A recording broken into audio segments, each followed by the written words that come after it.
Nanam. Sisi mwa brochure de muni hawo. Ghana Mart ada romanti. Utimi send provisions esa so twa credit ema ebusuafo ne adofo omo Ghana ha. Enwa ne se ubeko www.ghanamart.com. Dem say boy. Eye sharp connection. www.ghanamart.com. Ne twa omo provisions ne credit na omo vili yangazankasa. I have numbers ne na mo screen aseno. Ghana Matia Crown. Hey, this your girl coming all the way from the US of A, yeah baby, aka ya Bantam. And me di feel a bozen pan and to see one brochure de muni hawo. Ghana Mart ada romanti. What's me send provisions esa so twa credit ema ebusuafo ne adofo omo Ghana ha. And one se ubeko www.ghanamart.com. Dem say boy. Eye sharp connection. www.ghanamart.com. Let's provisions in credit na omu vili yangazankasa. I have numbers na mo screen aseno. Ghana Matia Crown. Hello. Welcome to the Ghana Agenda. My name is Alfred Amuzu. Today we have a packed show for you. I'm waiting for the guests to get into the studio so I can introduce the program. So if you haven't already done so, please share the link. We will be right back. Are you 65 years or older? Good news. Illinois has expanded its Medicaid health insurance program to everyone 65 and older, regardless of your immigration status. Need help to apply? Contact United African Organization, UAO, WhatsApp, SMS, IL65 to 773-420-8976. It's true. For most people, your health insurance program increases as you grow older. That's why the state of Illinois has expanded its Medicaid health insurance program to everyone 65 and older, regardless of your immigration status. Need help to apply? Contact United African Organization, UAO, WhatsApp, SMS IL65 to 773-420-8976. If you are 65 years and older, there's one thing we can all agree on. Your health and well-being is important. Whether you are a recent green card holder or retiree, asylee or without paper, you're now eligible for the Illinois Medicaid Health Insurance Program. Need help to apply? Contact United African Organization, WhatsApp, SMS IL65 to 773-420-8976. Documents needed to apply: your proof of ID, your proof of address, and your proof of income.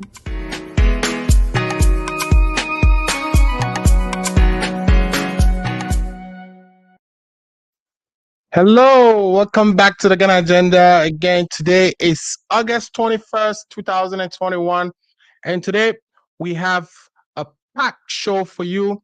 We'll be joined by our regular panelist. I think I can already see Dr. Ato Komida in the studio, but we'll also be joined by Paul Disosu of the NDC, Efa Amayao of MPP, Dr. Lawrence of NDC, and also Mr. Lifetime Legacy, if he's available to join us. So it's going to be a great discussion today. Today we are talking about three things. We'll be talking about the Agenda 111, the plan to build 111 hospitals in Ghana.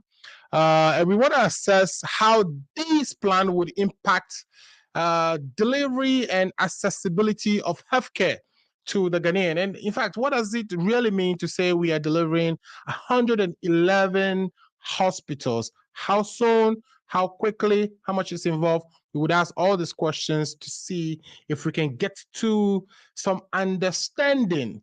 Also, we're talking about Tema Motorway upgrade. You know, the Tema Motorway has been built for years now, and this project needs an upgrade.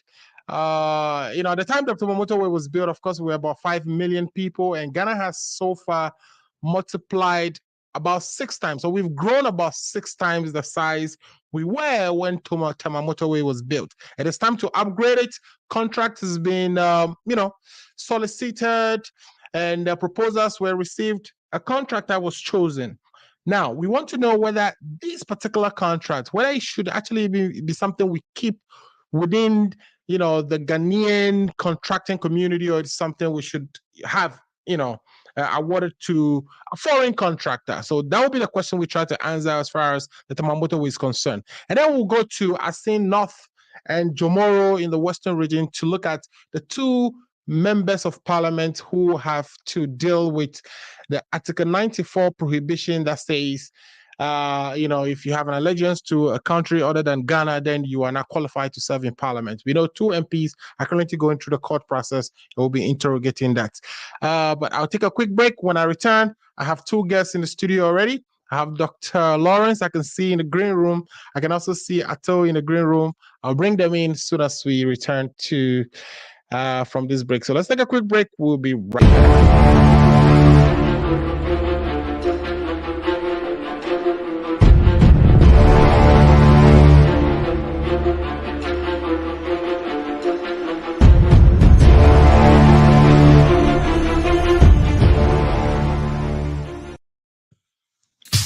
Hey, this your girl coming all the way from the US of A, yeah, baby, aka yeah, Bantam. And me di feel a buzzing pan and see one virtue the money how Ghana mat other romantic. What's me sending provisions? As I such credit, Emma Ebusia phone and for more Ghana. And one is a www.ghanamat.com. Then they would say, boy, a sharp connection. www.ghanamat.com. Let's provisions in credit. Na I have friend numbers na screen Ghana Mat ye crano. All right, welcome back to the show. Like I said, that's Dr. Atto who's just joining me. Dr. Atto, welcome to the show, and I hope you're having a great Saturday morning. Today we are going to be having a lot of great conversations. But before we do that, how are things going on in Chicago? And if you can tell us some quick preliminary words as I bring the rest of our guests on. Thank you very much for the opportunity. As always, it's a pleasure coming over here discussing the issues to help our country. Chicago has been really hot in the past couple of days. So I know that Ifa is probably in at home with his AC will on, but it's been fun. We have a lot of Ghanaians over here, so we can get together and have fun, and then move on in life. So, my regards to all the panelists that you have, co-panelists you have today. All right, great. So that's Dr. Atto. I think we also have Dr. Lawrence. So let me bring the Dr. Lawrence in. Dr. Lawrence, welcome to the show. And Dr. Lawrence, are you actually in the DC area? And if so, I know it's hot out here. I'm sweating. How is everything with you today? And if you can tell us a few words before we get into the program. Yeah, you are right. I am in the DC area. As a matter of fact, I am in Virginia. And in Alexandria, to be precise. The weather is hot over here too. I just came out from outside, and as a matter of fact, it's been very hot over here. In fact, for the past 2, 3, maybe for the past 1 week, it's been very hot, and so that is what we have. I mean, American weather is what it is. You can't change it. It's cold in the evening sometimes, and then it's very, very, very hot in the afternoon. But I want to take this opportunity to greet my co-panelists as well, and greet the president of the former president of the Republic of Ghana, His Excellency John Dramani Mahama, and his wife Lodina, and all the NDC guys who have taken their time to listen to us on this show today. I hope it's going to be a very productive show, because I think we are going to touch on very, very important topics that are going to help the development of the country. And I look forward to the very nice debate that we are going to have here. No propaganda, please.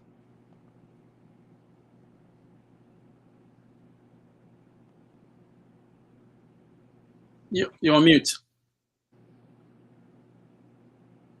Yeah, so no propaganda. Thanks for that. That's a good tone to start the show with today. I'm also joined today by Efa Amayao, who is representing the MPP. Mr. Efa, welcome to the show. How is the weather today in Chicago? I know Dr. Atto already gave us a hint, but how are you What are you dealing with at your place? And if you can give us a quick introductory words before we jump into the show. I think you were mute. Yes. Yeah. Thank you very much, Amuzu, Alfred, for the opportunity. I'm doing great. It's always a pleasure to get the opportunity to come and contribute to development of the country. The weather out here is very hot, and that's good news. Today we are here to share our views on what we think is the way forward for our country as far as health and other topics that have been slated is concerned. And I want to say hi to Dr. Lawrence and hi to Dr. Ato for joining us.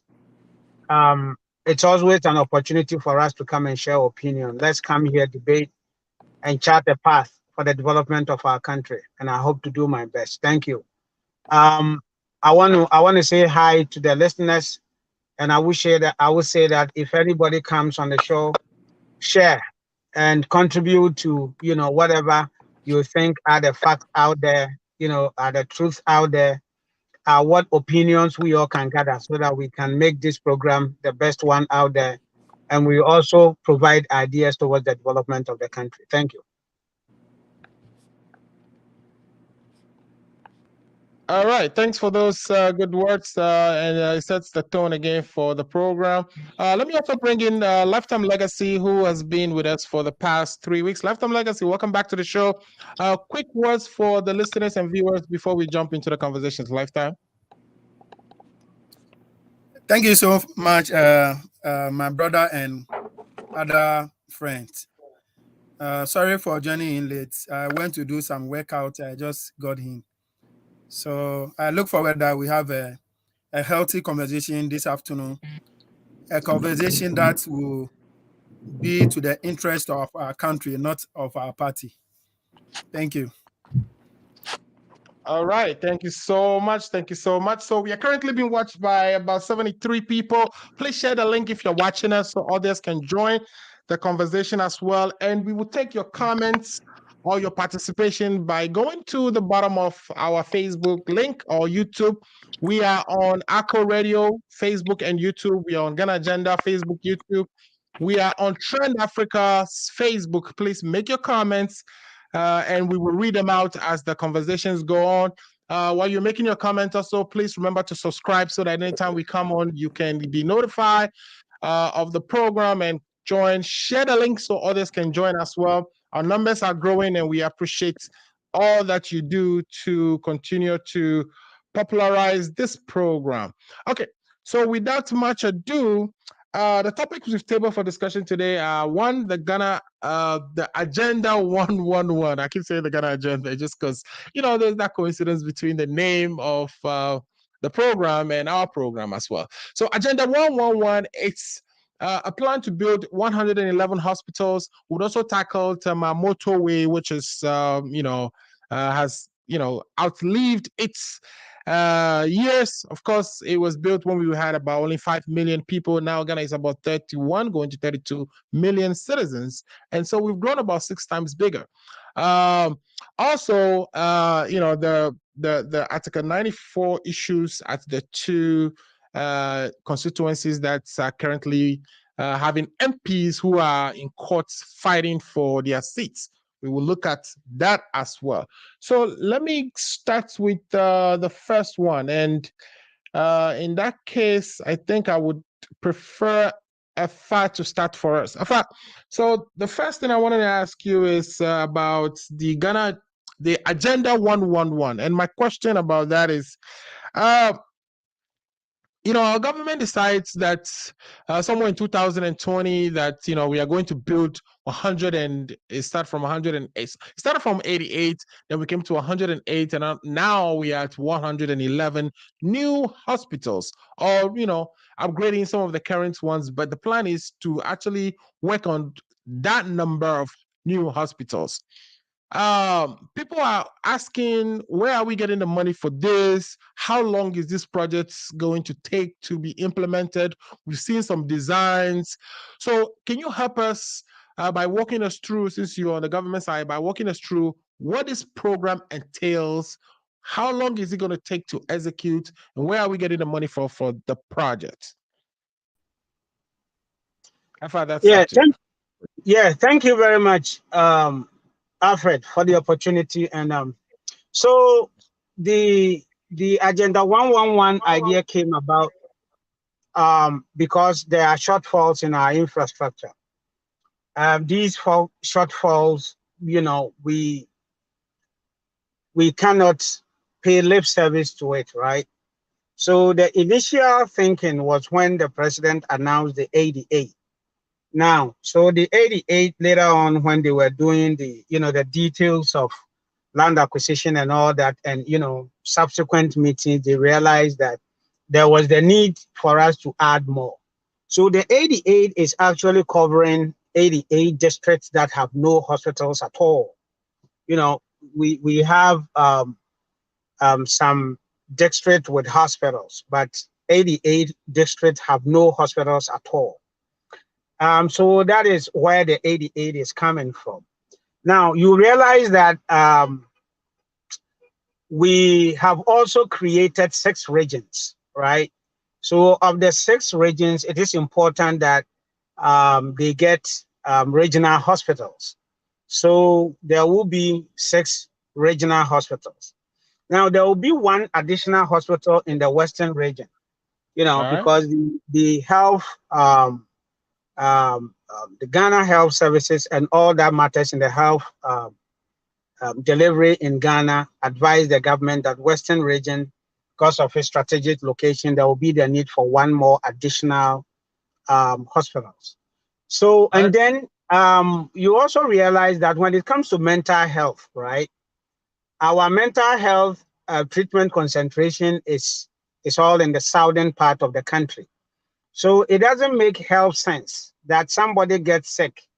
Around Tichiman or Jima, where I am, if somebody is mentally not stable and the person needs to be hospitalized, that we have to bring the person all the way to Ankafo or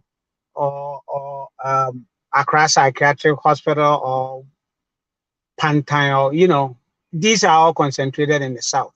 So it has become necessary to add more. It would be better if we have 1 in each country, in each region, right? But if we are not doing that, then we have to strategically locate some of these hospitals in such a way that they will take care of these special needs in the country. The population is growing, and we cannot expect these hospitals to take care of our mental health needs. So that is also in the pipeline. And another thing is that Accra Psychiatric Hospital need upgrade, need new facilities, because, we've advanced, and most of these equipments and advancement in treatment and way of dealing with these issues inform us that, we need to upgrade some of these facilities that we have over there. So that one has also been added to the number. So together, if you tally, that is where we have the 111. It is not 111 in addition to the 88. No, it is not. It is the 88 that has been upgraded to the 111. This is significant. This is important.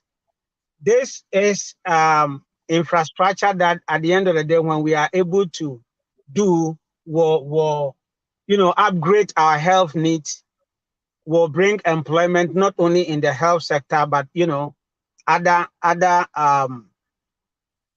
other things that will be added on as far as employment and as far as operating these facilities are concerned. Ghanaians need these. It is important that we realize that if we don't provide some of these interventions, that some people will not be able to access some of these things, or even if they are accessing it, there's this huge difficulty in accessing it in other parts of the country. So it is a welcome news. It is great news, and we all have to accept and contribute our quota towards making this a reality. Right now, at this point, what is important is that It is in two phases. The first phase is, the acquisition and the contractors and, getting them to start. So that has been done for the 88. So we've identified of the 88 districts that the president cuts order trader to begin. So we've gotten the lands, 15 acres at least each. That was what the committee implementing the program said, 15 acres each. The reason is that we shouldn't only think about today, we should think about expansion. So when it becomes necessary to expand, then it is not right now that we're going to go look for land somewhere to do these things, right? Now, you realize that land has become a challenge in the country, especially in Accra and the big cities, right? That it is difficult to get land to do so many things. So once you have this vision, you have these facilities to provide for the good people of Ghana, that we think of expansion in the future. So that is also so at least 15 acres each. Now, the district hospitals will take 12 months. That is what the projection has been. That's what the consultancy and all these things were, that within 12 months, we should be able to have finished with the district hospitals. Now, the specialized and the regional ones will go to 18 months. So within the next 18 months, we should see these things popping up, especially the ones that sword had been cut. With the others that the sword cutting ceremony hasn't taken place, there's still negotiation is still ongoing as far as land acquisition and getting specialized people to do that is concerned. So for me, this is a welcome news. We all have to contribute to it. The sword ceremony has taken place. The next thing is the construction stage and all these things. The government has informed us that we have $100 million in place to start, for which they've started with this consultation and gathering all these people. So there's a little bit of money to start, and as time goes on, government will be pumping in money into the project. It is good. Now, one thing that we have to know is that we are informed that not only is it important for Ghana, right? But we also have to look at the fact that if you are able to do this, then, and able to make it affordable, that people will be coming into Ghana to access health, right. And we are capable. We can do it. I'm one of the guys that believe that the Ghanaian can do some of these things. So we should trust in our ability to do it. I was happy when the committee and the government agreed that at least for the district hospitals, it will go to Ghanaians, so that we'll demonstrate our ability to, also provide them, build our local capacity in terms of these areas, so that it will create employment for our people and the money will be revolving within ourselves. So it's good. Yeah. Now, the last point I want to make is that the projection is that West Africa will be hitting the $500 million mark in the next 30 years, right? So this is important. A whole lot of things come in. The countries that are not able to take care of themselves as far as health is concerned will be relying on Ghana if you are able to do this, right? And that will mean more money into the country and other businesses can take advantage of that. So this is good and we all must support. Now, the other argument that comes in is that there are existing hospitals that we've not completed, but we're leaving them and going here. That is not true. If there is any existing hospital that is not completed, maybe the financing is a challenge, right? So government is looking at how do we find the money to finance it. But for all the other projects that, doesn't have any issue, it is ongoing, talk of. And most of them have even been completed. And as we get the time, we can take some of these things one by one, and we can talk about the ones that have been completed, the ones that are still ongoing and stuff like that. But the ones that come into mind, University of Ghana Medical Center, first phase is completed in 2017, and then the second phase is ongoing. Wa Regional Hospital has been handed over. Aferi is ongoing. Sewua is ongoing. Ghana East has been handed over, and it is in use. So All these hospitals, government is, tackling them. But in addition to that, we need more. And this is why the government said, there are some places they don't have it. We can talk of providing them the CHIP compounds, but the CHIP compounds have a limitation as far as what they can do in the health sector is concerned. Then you come to, the regional, the district hospitals. They also may have some challenges as far as delivery is concerned. Yeah. So let me ask. Yeah. How long? You say something? Yeah, I'm saying, how long would it take to actually execute this as a project? Because some are saying, it will be done in 18 months, and whether we would be getting the entire 111 in 18 months, we don't know. So, do you have an idea how long it will take to execute, and how much is this going to cost us? If you can give us those quick, those two informations very quickly, and then I can bring all this in. I think that would be good. Yeah, so like I said, the district hospitals will take 12 months to complete. The district hospitals, that is what the estimation is. And then the regional and specialized hospitals will take between 18 months to 2 years to complete them. So that is what it is. Now, for a start, the district hospitals, the estimation is each is going to cost us 17 million, right? And then the regional and specialized ones will cost more. So government has already budgeted 100 million for that they're doing. And as time goes on, government would add on to it. If there is a need to, the additions will come from the budget, government will let us know. If government is going to seek funding from other sources, government will let us know. So at least we have 600 million Ghana cedis to start, right? To kickstart. Right. And government, as has always been the case, will be looking for the money to finish this project. It is within, if it is the case that it is expanding outside the time limit of this government, then we will say we're going to have a challenge. But government want to do it within the period that is still in power, right? So that we're not going to say this is something to do with political propaganda and blah, blah, blah. So we should all follow this through and see where we get to at each stage of it. Thank you. All right. Thank you so much. Let me bring in Dr. Lawrence on this one. Dr. Lawrence, FI is telling us that, this thing is going to cost us, the district wants to cost us 17 million, and it's going to take 12 to 18 months to complete. All this, and then if you look into the ministry's annual program of work, it appears that $600 have been 600 million has been allocated towards this Agenda 111.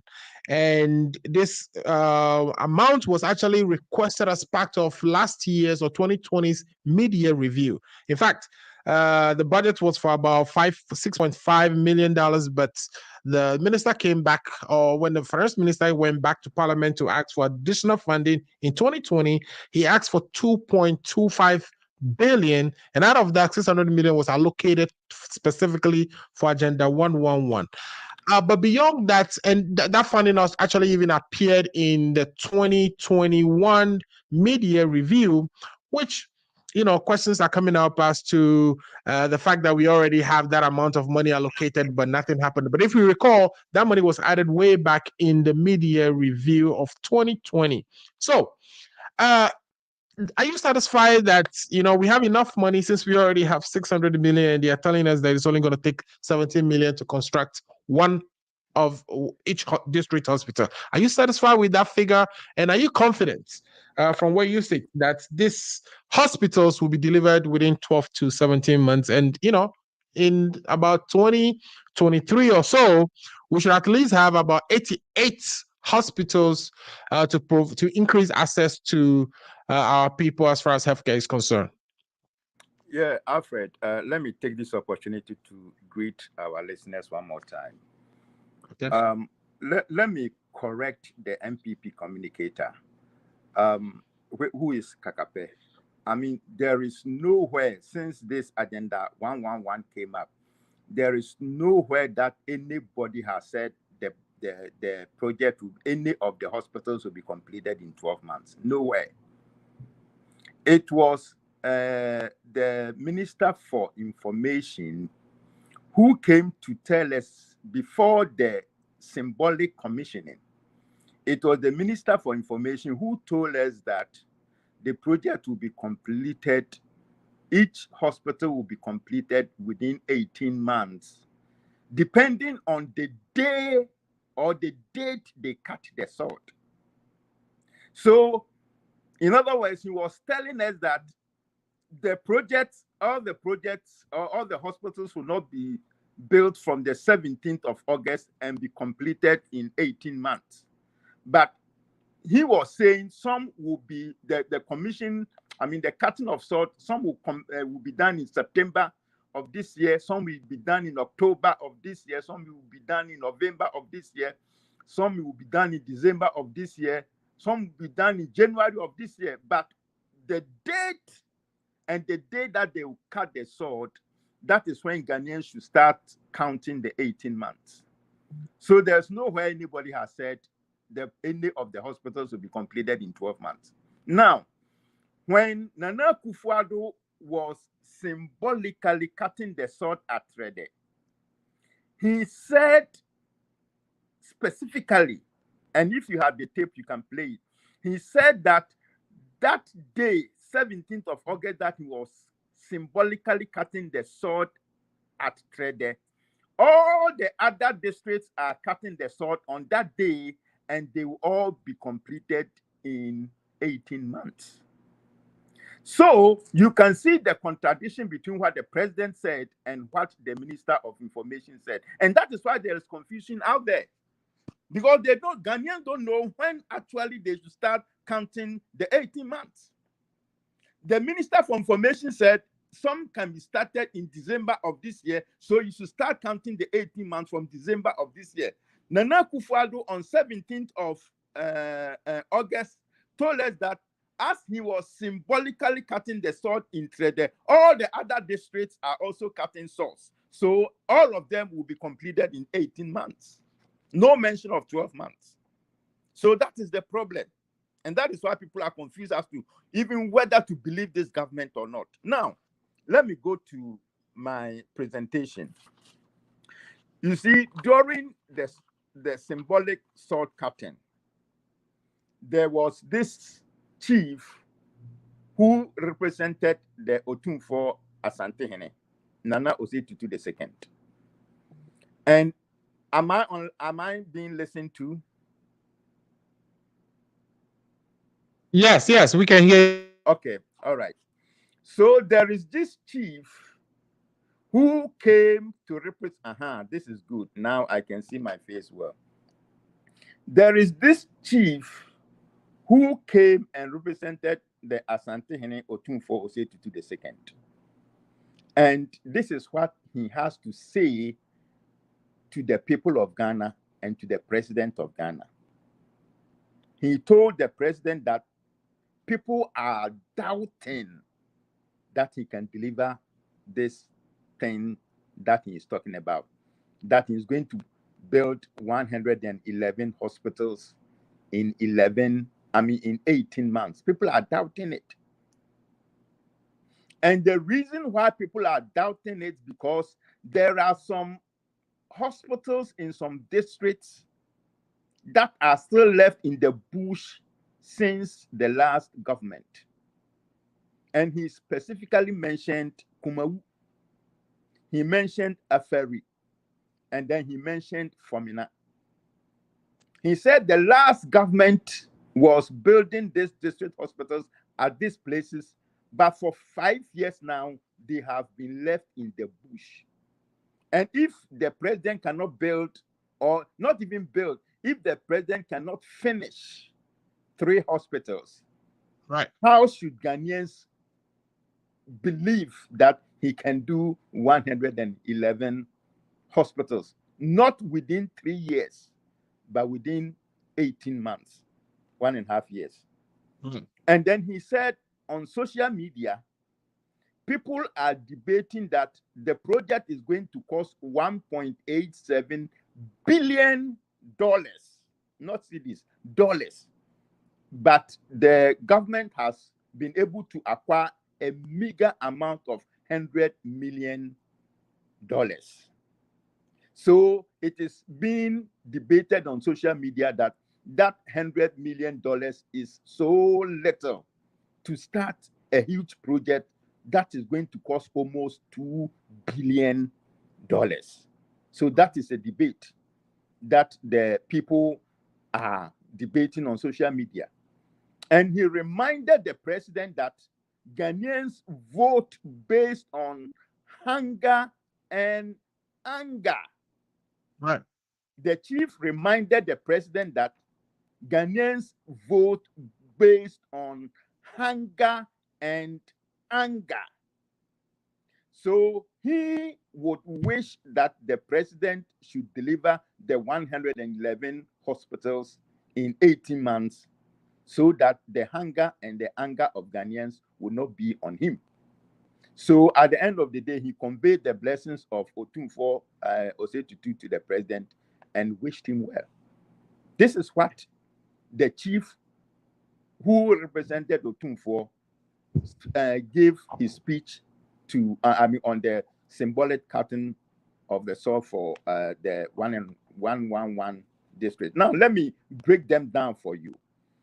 Now, the chief mentioned money, that he said 100 million cannot be an amount to start a 2 billion project.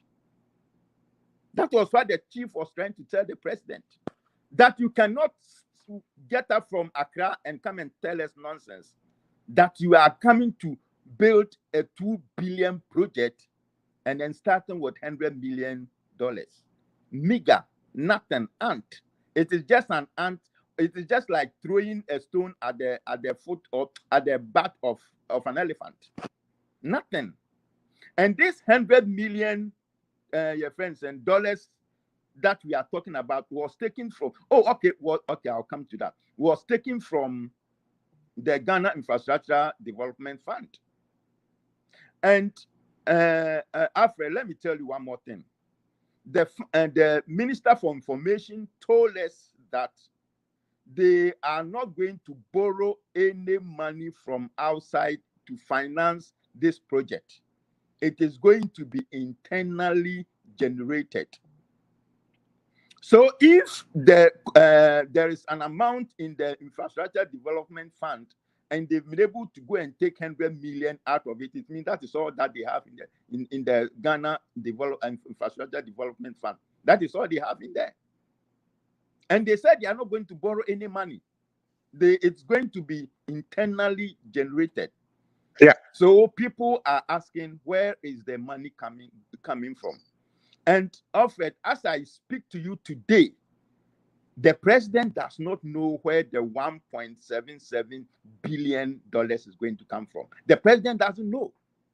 He has no idea, because if he has, he would have put it when he was cutting the salt. He would have told the Ghanaians, because anywhere he cuts salt, he tells the people where he got the money from. Okay. Or he tells the people where the money was coming from.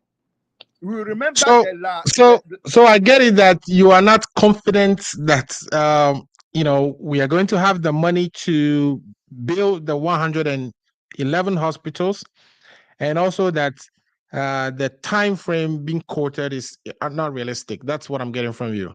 Both. And that is not all, Alfred. Let me just land, or let me continue.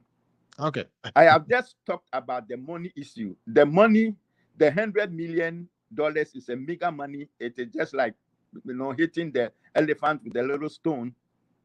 The Minister for Information has told us that they are not going to borrow any money, and that is going to be internally generated.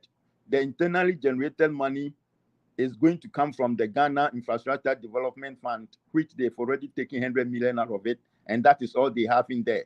And as I'm speaking to you today, the president does not know where the $1.77 billion is going to come from. That is, but the Ghana Infrastructure Development Fund or Investment Fund is supposed to be a sovereign fund, right? Which means it's supposed to be a way for us to raise money from citizens or people outside interested in investing in infrastructure development in Ghana, to put those monies forward towards projects that we are going to be doing.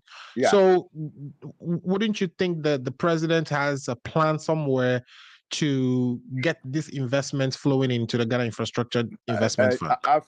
Alfred, let me tell you, if the president gets $2 billion right now, he would rather invest in the cathedral than these hospitals. I tell you, if any money should flow into the Ghana Infrastructure Development Fund for anything, the president, Nana Akufo-Addo, and the finance minister, Ken Ofori-Atta, would rather invest those monies into the cathedral than these hospitals. Let's not run away from that fact. Right. Now, let me talk about land.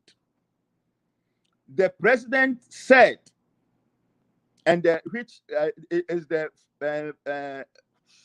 information minister said, and the president confirmed that they need 111 15-acre land.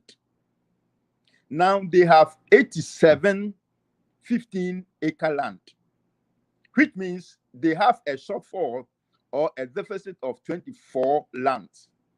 Now, out of these 87 lands that they even have, almost half of it are not in complete hands of the government due to customs and traditions. Out of the 87 that they've said they've even raised or gotten, almost half of it are not in total control of the government. The chiefs are demanding something. Your friend is saying, Odikro or Abusia Penny are demanding something. I mean, there is something that somebody is demanding. So when you look at the lands that they are even looking for, 111 lands, and they have, let's say they have even 87, that should tell you right there that these people cannot build 111 district hospitals within 8 days. They can't. It's impossible. It is just impossible. So talking about impossible, you would hear about saying that everything they try to do, even free SHS, the NDC comes and says it's impossible. They've proposed programs that the NDC, will come and say these programs are impossible, but they are achieving those programs. They talk about digitization. NDC says it's impossible, and they are talking about 111 hospitals that the NDC is against, saying it's impossible. And I could just hear you say again that it's impossible for them to build these hospitals because they have some issues getting the lands and funding sources and etc. Is the NDC No, I haven't finished talking about my challenges. So when you come in with questions, then you are, debating. I'm throwing you off. Okay, I just want to kind of have you answer those along as you continue with the presentation. Yeah, but as I continue with my presentation, please, I beg you, don't bring Baumia's name in it because I don't recognize him. Okay. And I don't recognize anything he says. I mean, the free senior education that he's talking about, Alfred, would you send your child to free senior education in Ghana? Is Baumia's children a free senior education in Ghana? Baumia has children. Even if not with Samira, he has children that are, of age to be in the high school. Are they in the free senior school that he's talking about? So when I'm talking, don't bring that. You can bring Kakape, you can quote Kakape and let me debate Kakape, but don't bring Baumia because Kakape is far better than Baumia. Now, the health minister, I'm talking about challenges that, based on those challenges, I personally, Dr. Lawrence, think this government has created another myth. He can't do anything.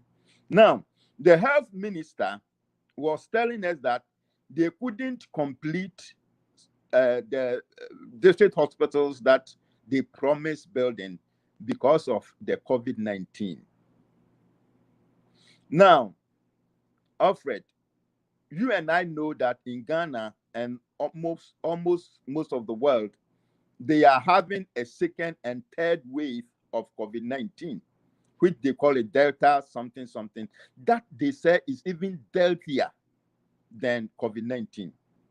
So if COVID-19, which was even controllable and which was easily manageable, you couldn't complete district hospitals at Kumawu, district hospitals at Aferi, district hospitals at Famina.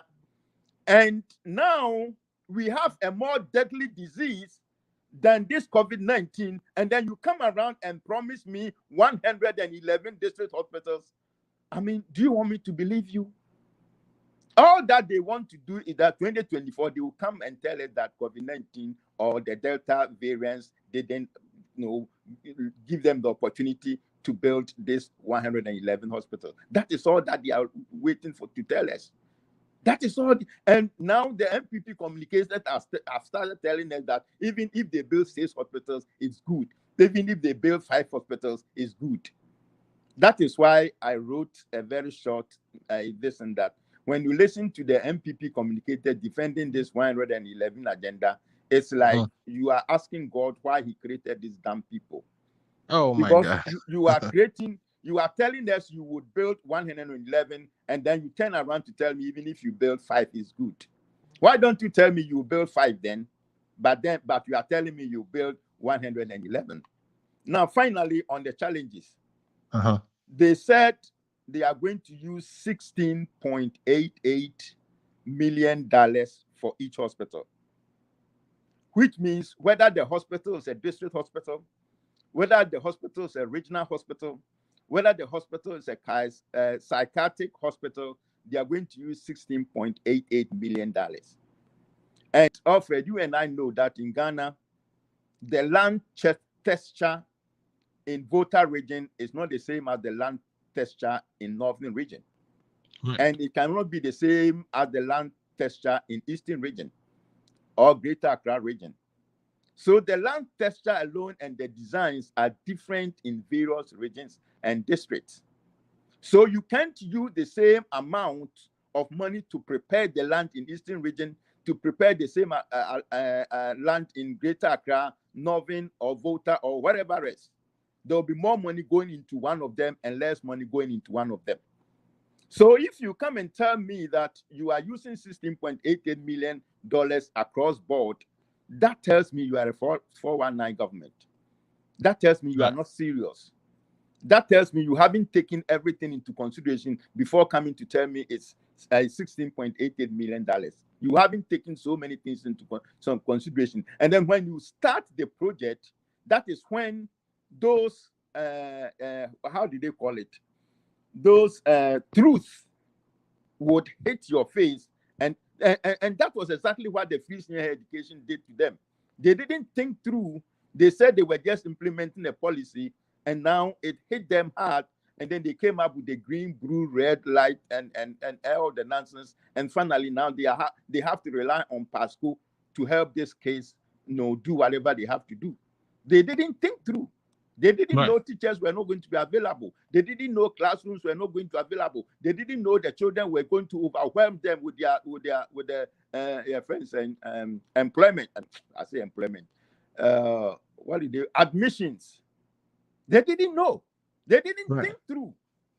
And this $16.88 million, they have not thought through. They don't know district hospitals should be different from a regional hospital. And they don't know a regional hospital should be different from a psychiatric hospital. And they are allocating $2 million or so for the equipment for each hospital across board. I mean, is this not insanity? Is this not insanity? I mean, come to think about it. You see? So, Alfred, if you want to see how this agenda 111 is going to end, just see how the one village, one dam ended. Just see how the 2019 year of rose ended. Just see how the fight against Galamsey ended. Just see how the planting for food and jobs ended. Just see how Martin Amidu, as a special prosecutor, how his career ended as a special prosecutor. Just see how the free senior education is ending. Just see how the one district, one factory has ended. Just see how the $1 to one constituency has ended. Just see how the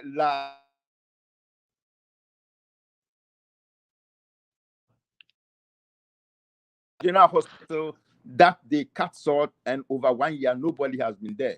Just see how the Eastern Regional Hospital that Nana Akufo-Addo went there and said, "I will build this hospital for the naysayers to be ashamed." Or me be sit down way I'm no or when he was commissioning, cutting short for the Eastern Regional Hospital in his own. Okay.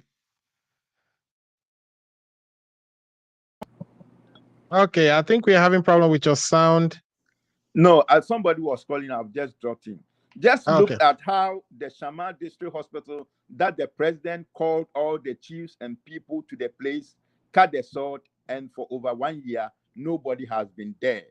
Just look at how all these things have unfolded, and then you can convince yourself that you would agree with the chief who went to the sword cutting at Trede, that Ghanaians are doubting, and they have every right to doubt that this government cannot even build five hospitals. They can't.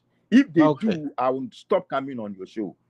All right. So there's Dr. Lawrence there. Dr. Lawrence is skeptical and does not think that the government is capable of building the 111 hospitals that we have on the Agenda 111. And he's citing an example of all kinds of programs that have failed under this government. And so, you can use that as a way to judge for yourself whether the government is going to be capable of, meeting, these ambitious plans that they've put out. I know Afar has some rebuttals on that, so I would give him that time. But before I do Afar, or before I go to Afar, let me bring in my neutral buddy here, Dr. Ato Kwamina.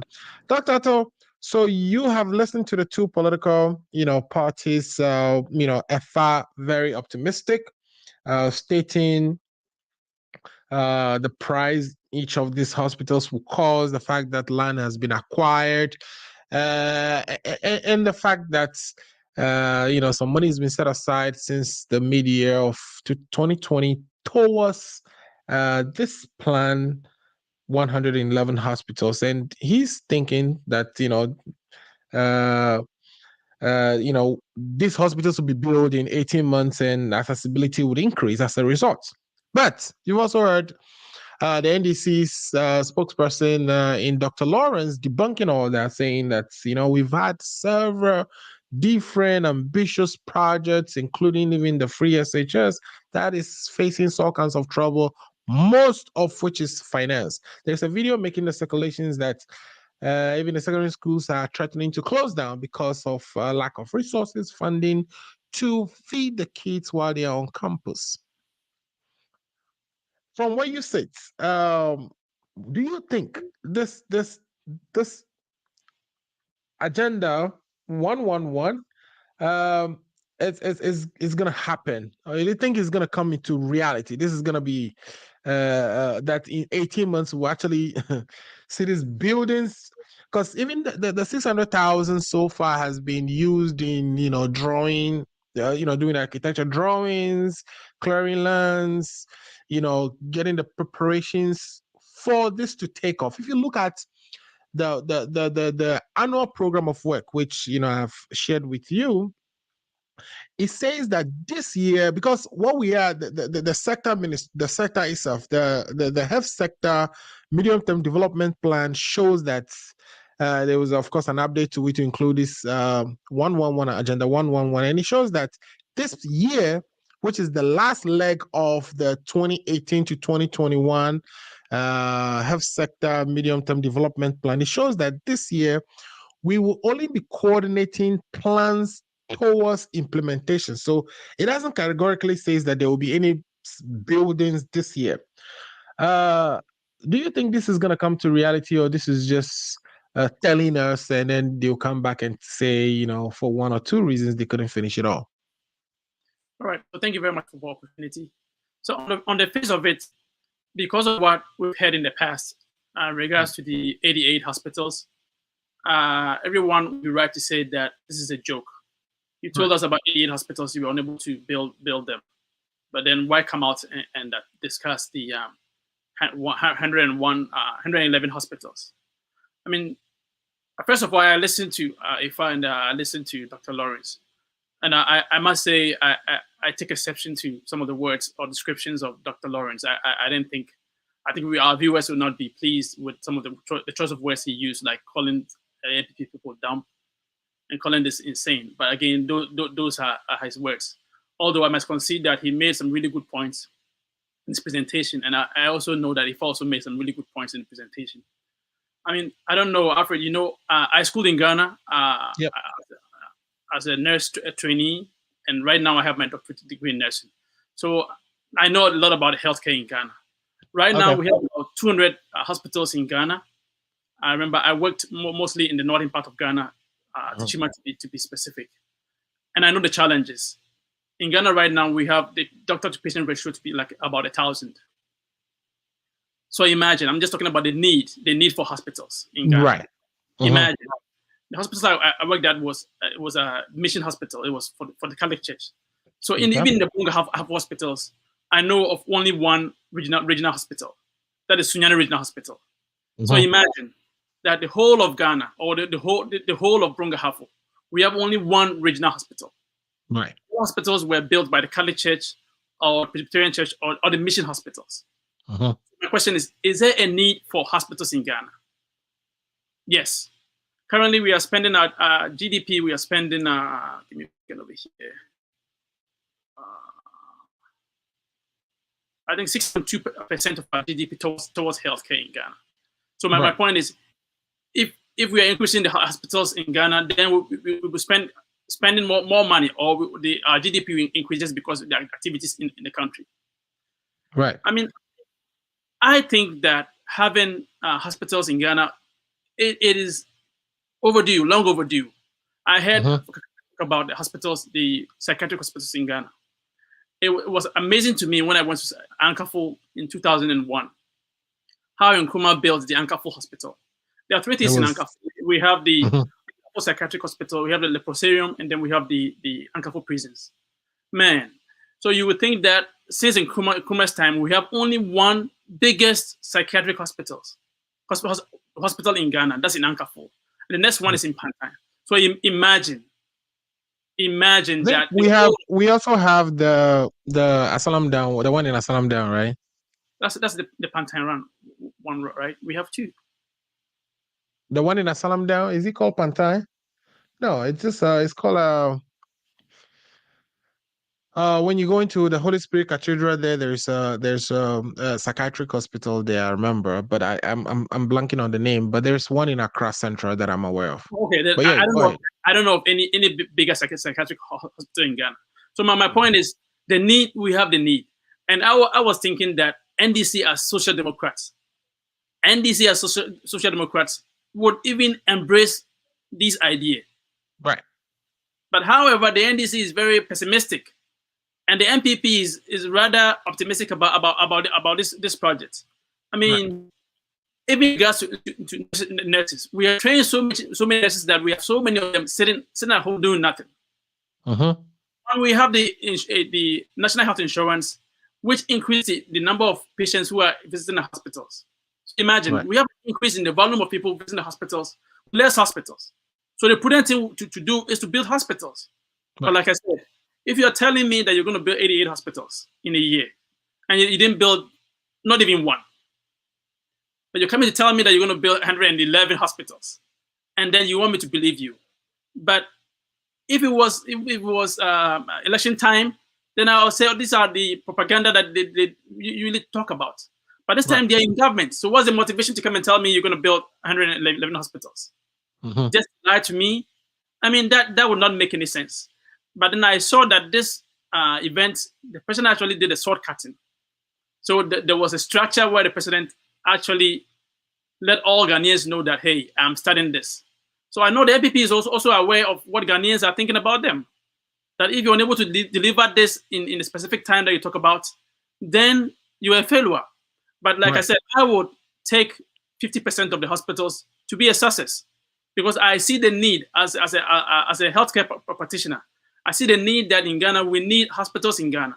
So I would not be pessimistic, and I would not use choice of words to describe people who are thinking that this hospital say is dumb or insane. No, I wouldn't use that, because I know the need. And working in hospitals in Ghana, I felt that. I mean, in Tachima Hospital, even if you're in the emergency room, you had like two people taking care of like 100 people. Right. How is that possible? Some of us are over here just because we think the access to healthcare in our country is not good. And I wish that these hospitals that they're going to build, they're going to increase the infrastructure in Ghana so that some of us will feel comfortable going back home to help our people. That is really necessary. So in a nutshell, although it looks like a mirage, just because if you say you're going to build 88, you didn't build one, but you're saying 111.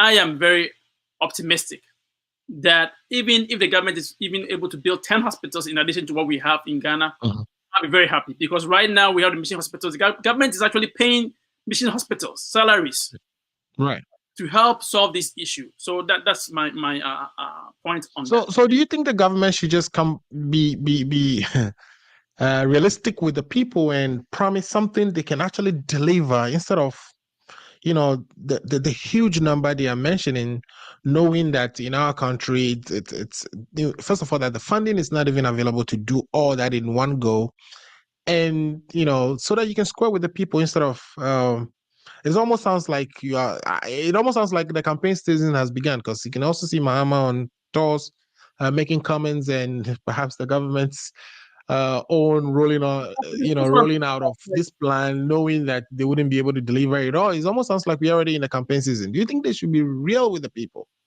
I mean, the results will show. If you're unable to do it, then Ghanaians will know that you're taking us for a ride. And I know people are talking about, there are other hospitals there. We have other things that we have not done. I mean, we can work and chew gum at the same time. Yep. So I am, when it comes to healthcare, I am very, very, very optimistic that we have to do something about it. So like I said, the MPP brought the National Health Insurance Scheme. It brought about the free maternal healthcare in Ghana. So if he's talking about increasing hospitals in Ghana, I tend to believe them, because in the past they've done A, B, or C. Right. But if you compare the NDC to MPP in regards to healthcare, I mean, they built hospitals. In Sunyani Hospital, I think it was built by the NDC. So I know the University of Ghana, the hospitals that yes. But in terms of policies that they have, I think right now the MPP is doing well in regards to coming about. Okay, let's build hospitals. It's not about policy, because the free SHS policy we criticize because we don't have the buildings. Now they talk about buildings, then we say it's not. So what do we want the MPP to do? They said we don't have buildings, but we're going to increase the number of people going to school. We say, why don't you build schools?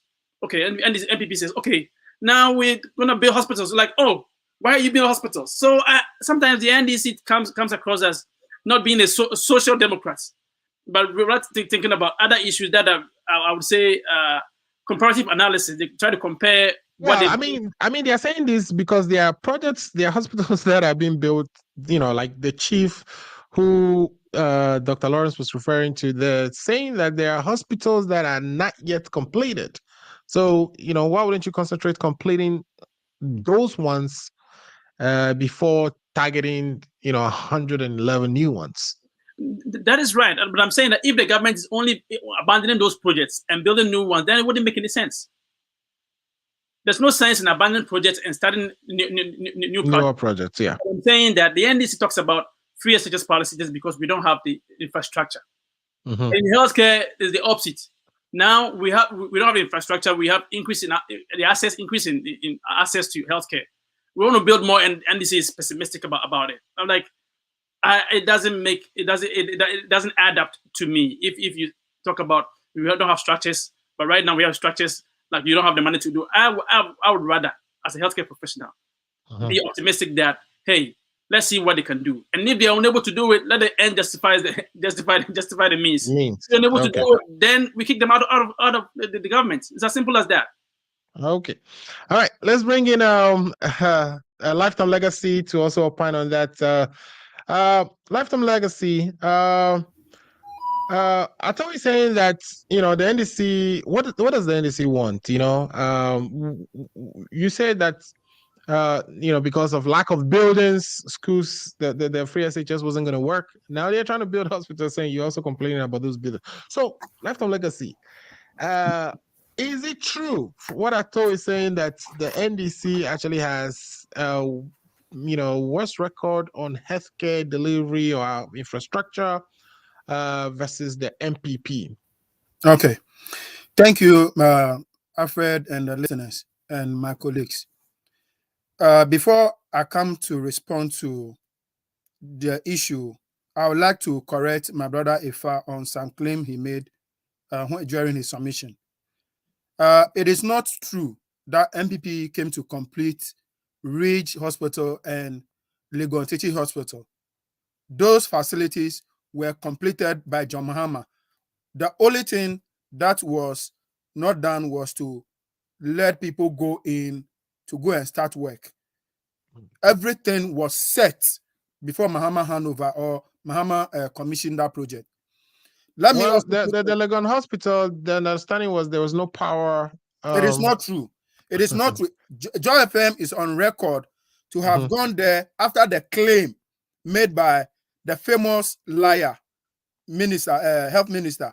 Yeah, went so there to find out that last week I mentioned on the show that the first lie he told. We can talk about him without calling him a liar. We want to make sure we don't call or we don't use those adjectives on.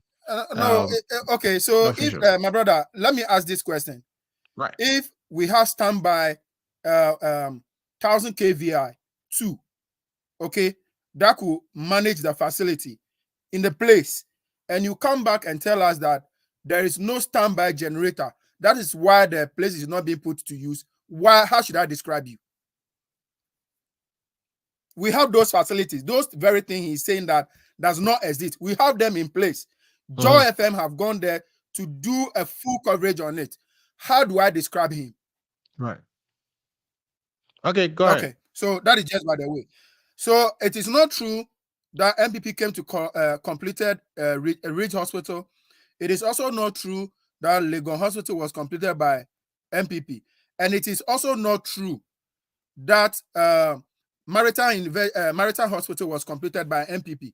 It is also not true that Bank of Ghana Hospital was completed by MPP. I want to set the record straight.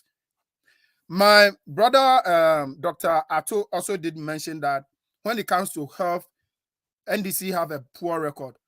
I challenge his claim. I'm saying this because when you go on record, NDC have an enviable record when it comes to building our hospitals. Okay? I want to throw this challenge to them. They should give me at least five hospitals, state-of-the-art hospitals built by MPP 1 and MPP 2 combined. But on top of my head, I've just mentioned Legon Hospital, Ridge Hospital, Maritime Hospital, Afari Military Hospital. I mean, the list is endless. Right. And also when you look at during this pandemic, most of the facilities that are housing or treating people are providing housing for treatment were all built by NDC. So it is not true that NDC have a bad record when it comes to health. But as the accounts say, NDC is not against national health insurance.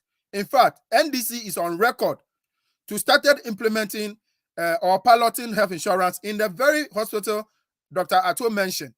The record is there for us to see. So it is not true that NDC have a bad record when it comes to this thing. Now, I lost my grandmom and my uncle in Ridge Hospital around 2004 and 2005. So I know the importance of hospital when it or health delivery or health infrastructure when in that regard. So I am not in any way suggesting that we don't need facilities or health hospitals. We need them.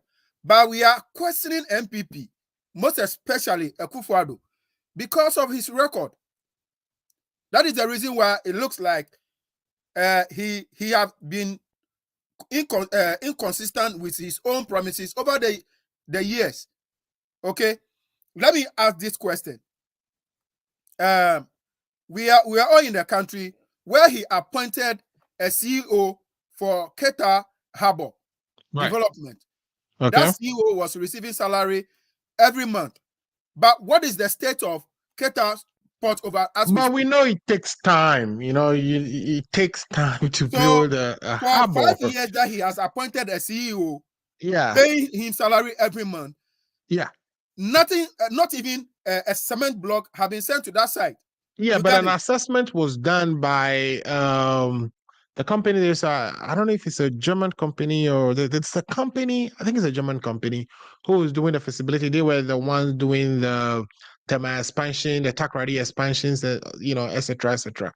And this company has done work around Africa and the rest of the world, and they've done an assessment. They've done the planning, and you know that has been provided to the ministry. So it just takes time, you know. So we can conclude that you know they are paying people and nothing is happening. For instance, it took 4 years, okay, for Mahama to do Tema Harbor expansion and Takrady Harbor expansion. Just 4 years. Yeah, but those are already existing structures, so expanding them is a lot easier It than doesn't building matter. a So brand new port. it doesn't matter. So if he intends to do that, they have been in government for 5 years. For at least, if we can see one single block at the side, we can say that he's making progress. So in this, for these reasons, okay, if he comes back and tell us that he's going to do XYZ, we have every legitimate right to that what they are claiming. For instance, Afari Hospital, Formina District Hospital, Kumewu District Hospital.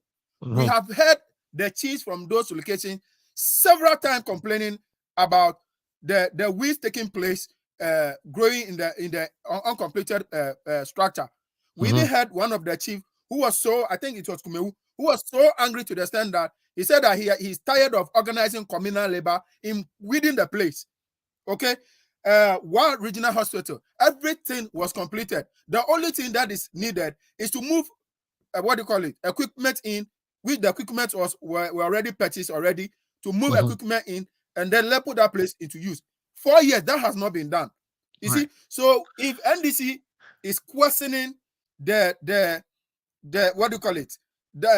or is doubting the MPP or Nanado that this is going to be one of his rhetorics, we have a legitimate reason to say this. You get it?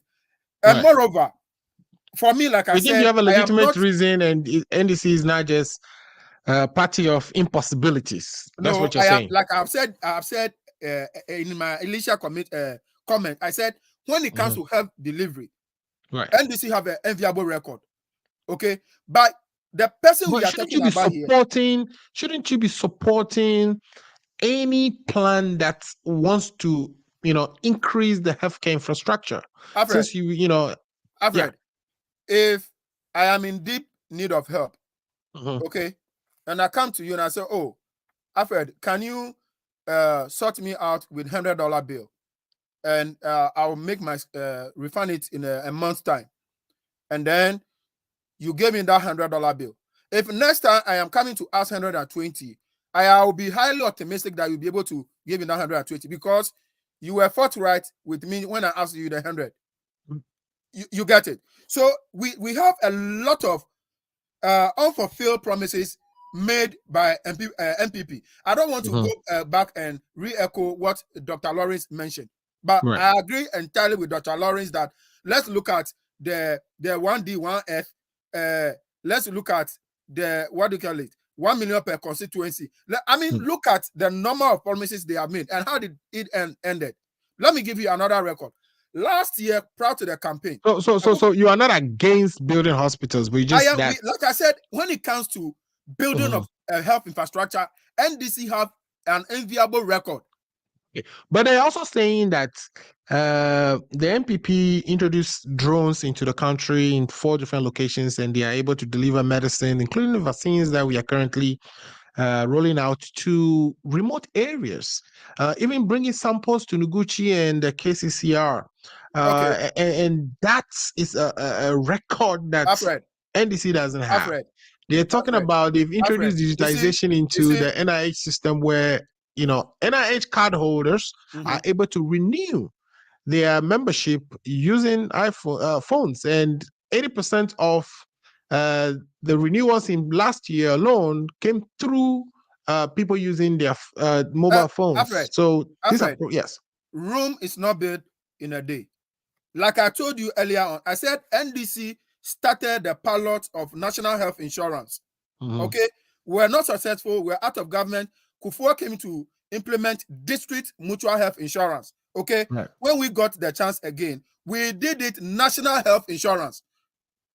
You get it? So NDC can never be said it's against health delivery.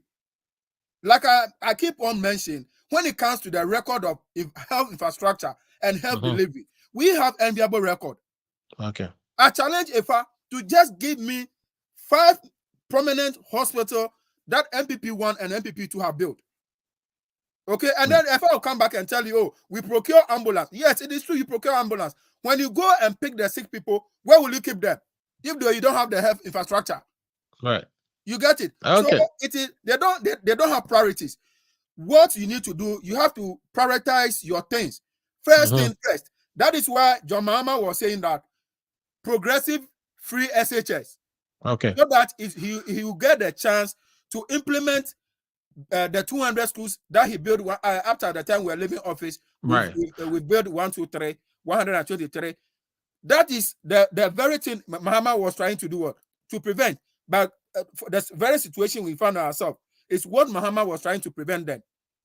You get it? So we got it that you are not against. We got it that the party is the party and you in particular, you're not against hospitals, but prioritization. It's what you think the MPP is not prioritizing. It, but we are questioning the person who is making the promise. We are looking at the person who is making the promise. You get it? We are making about that. If like I said earlier on, if I need help, I come to you and you offered it. Next time, if I'm coming to you, I know you'll be able to help. Right. You get it? Right. MPP don't have any record when it comes to health infrastructure delivery. Right. Okay. But they've built a NICU. They built 2 NICUs, right? Even the first lady was spearheading this, where he built a NICU at Kalibu and I think Akufo-Noche or so. Okay. Is it East or so that they've delivered? They delivered a couple of hospitals, right? So let's wrap up on this one. Okay. So if I want to go by your own assertion right now, the Mrs. Akufo-Addo, even have a better record than that of their husband when it comes to health infrastructure. Right. You get it? If I should go by your own assertion right now, I would say that the wife of Akufo-Addo, have better record of than the husband. No, but I mean, if you look into the work program that I shared with you, there are a couple of projects that have already been completed, which are things that were started under this administration. So it is not entirely true that they haven't completed any one hospital. They have completed some hospitals.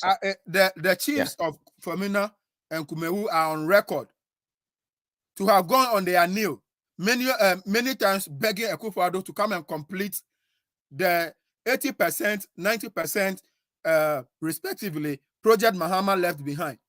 Right. Okay. And you see, so this is the reason why we are questioning the people who are talking. And moreover, experts have also mentioned that the $70 million for a district hospital is inadequate. Okay. The $17 million for the district hospital for each district hospital is inadequate. What kind of hospital are they going to build? And Mahama is on record to have built over 2,000 chief compounds. So the places they are taking, they are using the drone to deliver the blood. Those infrastructure that is housing the blood were built by Mahama. So NDC have a superior record when it comes to health delivery. We are not against them building 111, but we are questioning the person who is saying is making the promise. Last year, to wrap up.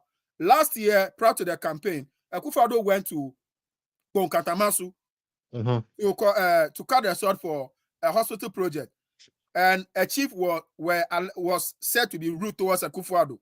What was the statement of the chief? He said, we have seen a lot of shortcutting. We have seen a lot of what? Promises. You are also here to do the same thing. Okay? What is the current state of that hospital? It's still Berlin. La General Hospital, state-of-the-art facility that was working, was providing services.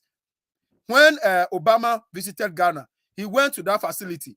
So let's not digress too much. So you've made your point. So he raised that facility let's go back down. to you've made your point. I mean, it is clear what you think. The person who's making the promise is where the problem is, because there were so many promises that were made that were not fulfilled.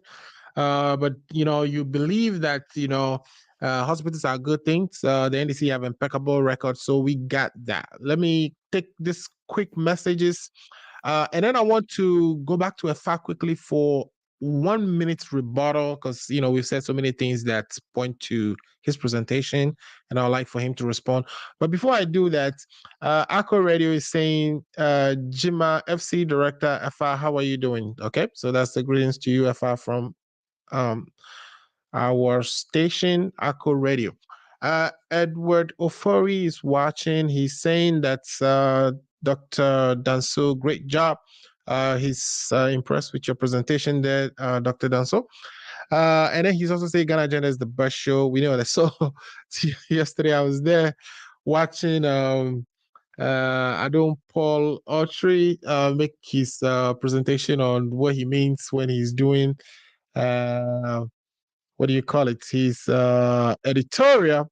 And I made a quick plug-in for us that Ghana Agenda definitely is the best program out there. So yes, we know Ghana Agenda is the best. And we are grateful for all the viewers and the comments that are coming in. But Slinger says NDC and plotting, always piloting.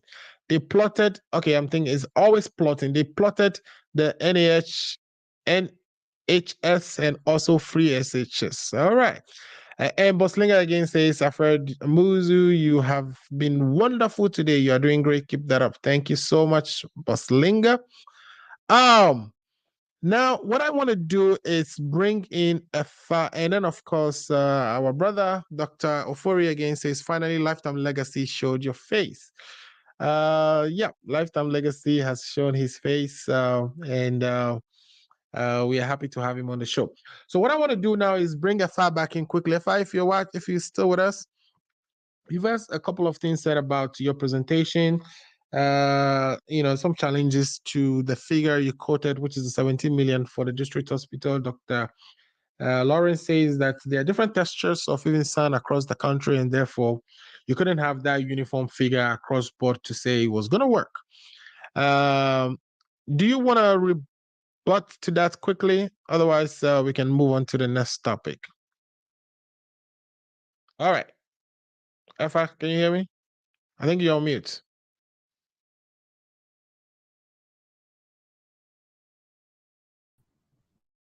Go out there and yeah, I'm in a car, so don't worry about any this thing. So can I go on, please?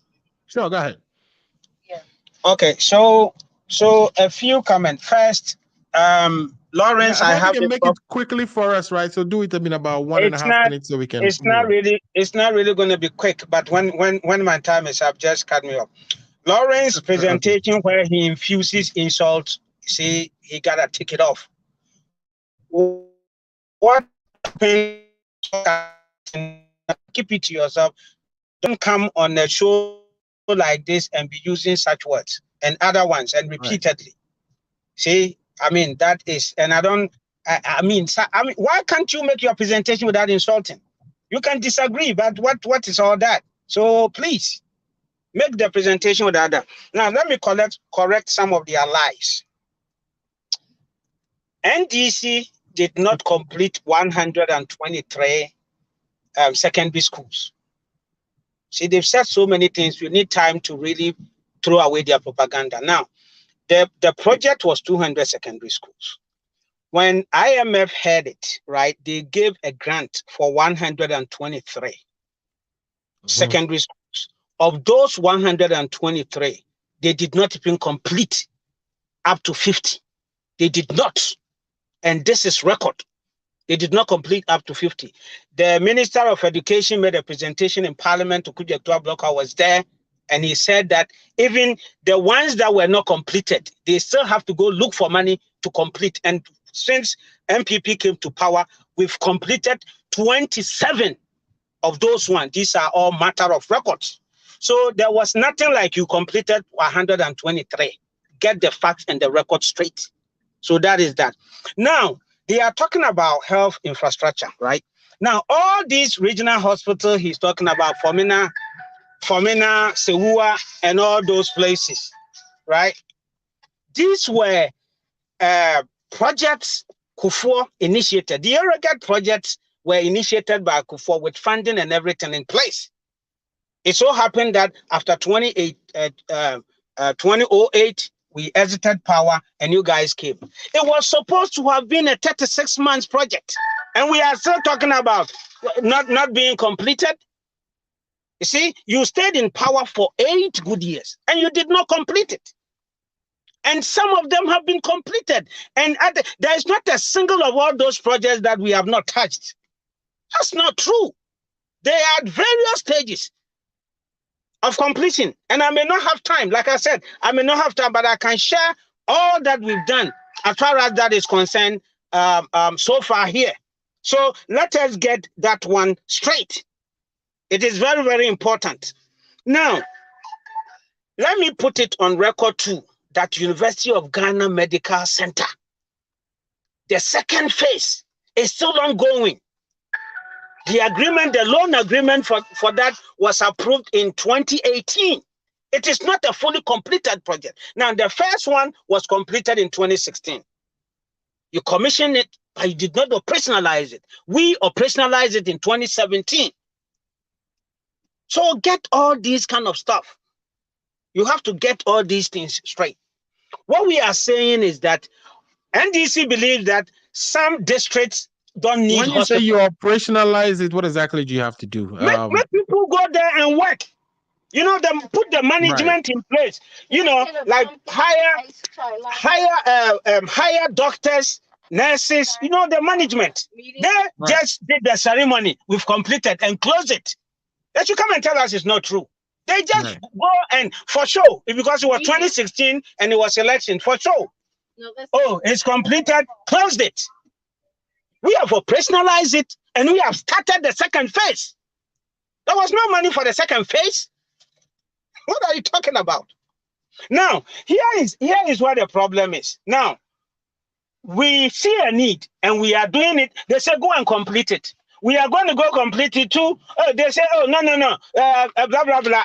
I mean, what do you want to tell us? Now, NDC is telling us that this is not feasible. This is not, this is impossible. But I mean, what Segbefia is telling us that Agenda 111 is a package. It's NDC packaged idea. So you have this idea that is impossible. And MPP has packaged it and make it possible. How do we combine all these kind of statements? You know, it's mind-boggling when we have this thing confusing people. In any case, Bagbe said, you cannot come here and always seem to oppose everything. You gotta get that straight. And when it comes to, we can do a comparison of records. But at the end of the day, what is important is that there is a need for something. And we've seen it. Who should wait? And we are comparing it to the free SHS. We have never said that there are no challenges. But our question has always been that who should wait for you guys to wait the 20 years to provide the infrastructure? And when, you see, it is like you have children. You have been a quote unquote, a father who was encouraging in the past, having given birth to about 10 children and you have 5 rooms. And you are saying you have 5 rooms, so 5 children come and sleep. The rest stay outside. And MPP is saying, no children can wait. We shouldn't let any child wait. Everybody, we should find a way to make them go to school as we provide the infrastructure. And that is the debate. And that is why we say that when NDC come to power, we're going to go back to the old ways because they believe that we shouldn't let everybody go. Some should wait. Who should wait? And I've said it on radio. All the NDC supporters will say, oh, the school is so bad that we are going to wait, or we are going to take our children to private schools. Then government can focus on the people that think that, oh, yes, we have challenges, but let us find means to make this work. It is important, and that is very significant. Sorry about that. I had a call, so that interrupts the whole thing. No problem. Okay, so let's take a quick break, and then when we get back from the break, we want to move to the Tema Motorway project that has been awarded to Motor Angels, and discuss whether that is a good thing, whether it should be revised, whether this project should be brought home to Ghanaian contractors. We'll be right back.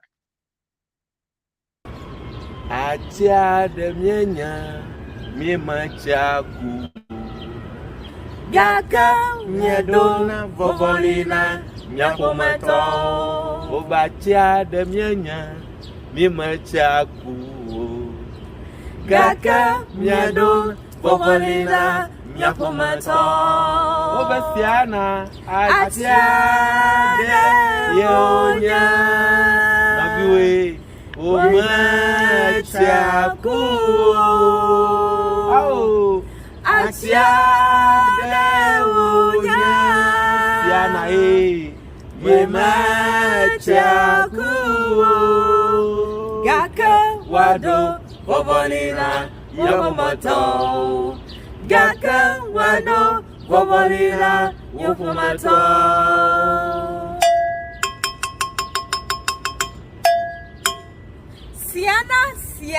Siana Azalo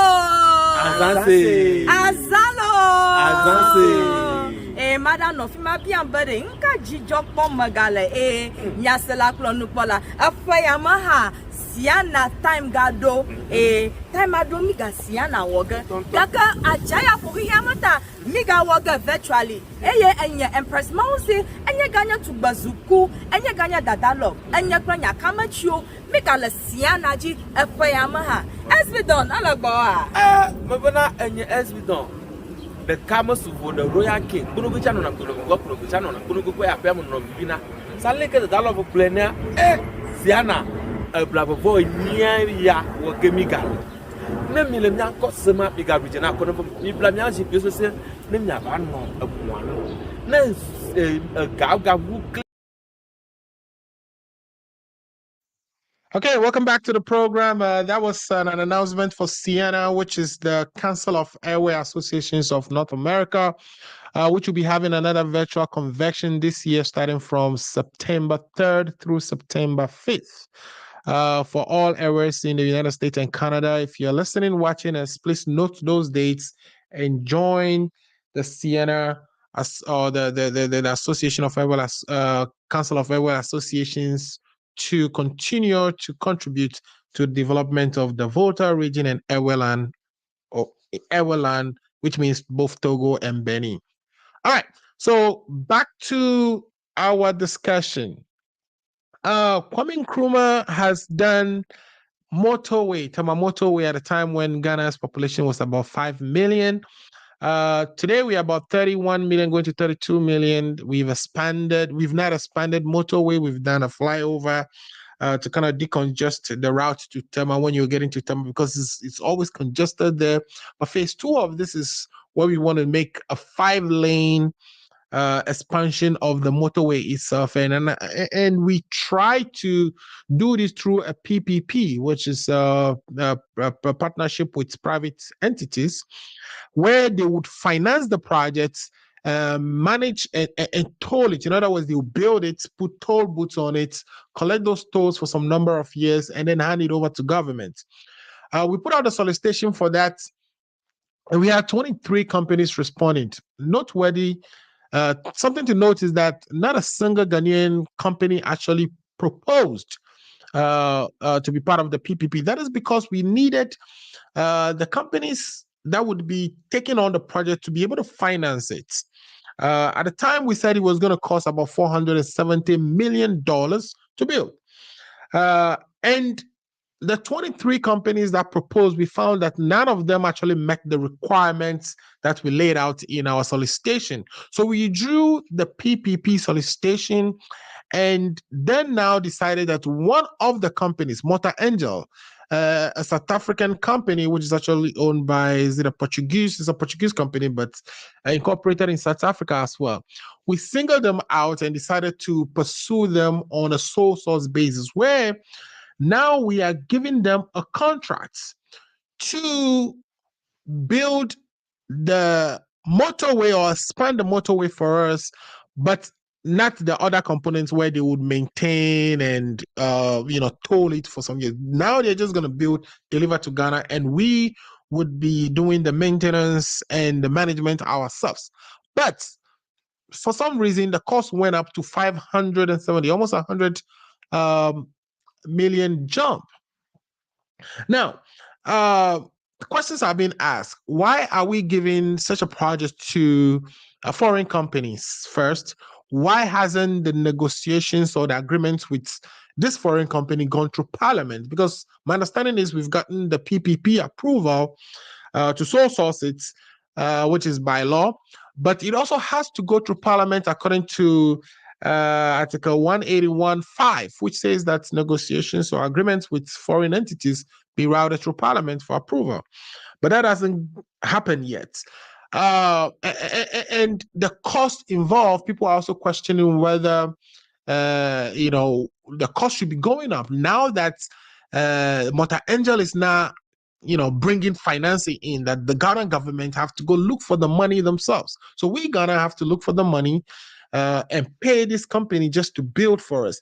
The reason we didn't have Ghanaian companies actually proposing in the initial PPP arrangement was that we needed the PPP partner to bring in cash to build this expansion project we are talking about on the motorway. But now that that component is no longer needed, now that we don't need a partner to bring in money, that the government itself would be bringing in the money, why don't we use Ghanaian companies? The only reason we use foreign companies is that when we are using loans from the countries, let's say if China is giving us loan to do a project in Ghana, they make it a requirement that that project is executed by a Chinese company. So we bring Chinese companies to actually do the project. But here is the case: Ghana would be finding the money to do this, to embark on this expansion of the motorway. Why are we now using Ghanaian companies to build capacity in Ghana?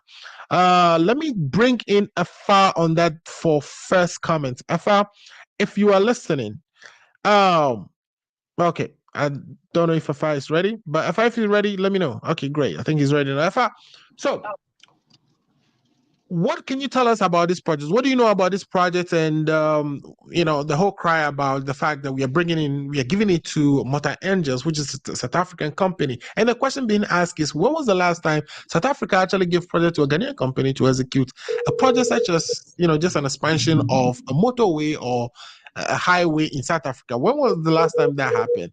And why is it that our country is happily giving a project of this magnitude to a South African company when we are the ones bringing the money in? Also, the issue is not really the cost of the project, but usually they're bringing so many issues.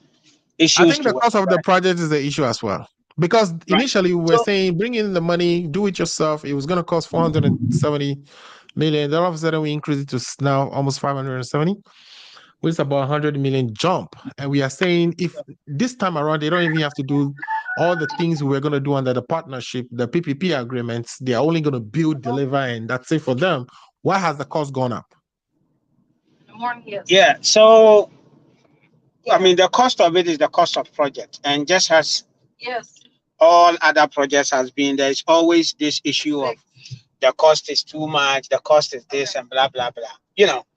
What I would say about the cost is that the engineers and other things can look into it and then see which ones we can beat down and all that kind of stuff. But if the party that is talking about cost here, which is the NDC, is telling me that a project that is going to involve about, I stand to be corrected. It shouldn't be a party talking about cost, right? I think all Ghanaians should be worried about cost. So I'm making a point. If we're going to have about 3 interchanges, right? 3 or 4 interchanges, right? Yeah, I think almost 5 or so. From exactly. So if we were in a country where we were able to do one interchanges. And again, some people are going to talk about ancillaries and all that kind of stuff, which is perfectly fine. Now, we cannot do these projects without talking about ancillaries. So if one project was able to cost us, which is the Circle project, was able to cost us about 274 million, right? Something like that. We can go. Yeah, 274 million, and we're going to have about 5 interchanges, 10 lanes, 5 year, and all that expansions. And we are talking about all these blah blah. Sometimes, you see, we genuinely have to criticize, look at the project critically, and exercise and caution the government, or we can do this, we can do that. When we come in, just to quickly correct something, so it's not interchanges per se, right? It's just like these flyovers, like connecting, let's say a Shine flyover. So it's not like an interchange in the sense of what you see in Pokwasi types. Oh no, I didn't say Pokwasi because I was talking about Circle. So Circle, it is just a flyover. It is not even 2-3 layers or stuff like that. So that is what we're going to have at various places, right? As has been mentioned in there. And if we're able to do one, which costs about half of this, and we are doing 5 at various places. And most of these places that we are talking about are urban, already developed centers where, land acquisition and anything that we're going to go are going to go high. So I am all for an objective, review of the whole thing. I'm not saying we should brush the opposition aside. We can take their concern into consideration and see where we can make adjustments. But this is important. This project is good. Let us execute it. Let us follow through with, what we need to do as a country. Another thing that is of concern is us building our local capacity. Major projects like this are given to international contractors and stuff like that. And I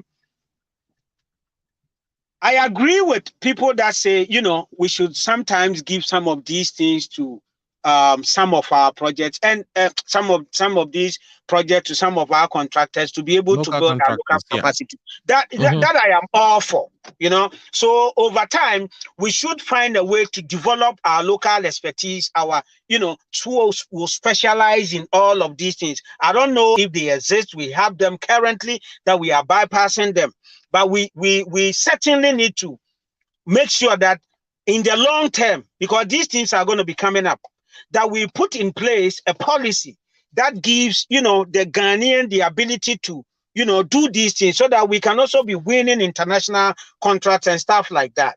So that part, I agree with them. But this is a good project. This is things that are going to open up the country, open up the economy, and bring in jobs and other stuff. And there's the need for all of us to support. So you agree that we reverse this? This is something we should perhaps take away from, because it's not like Parliament has already approved anything. The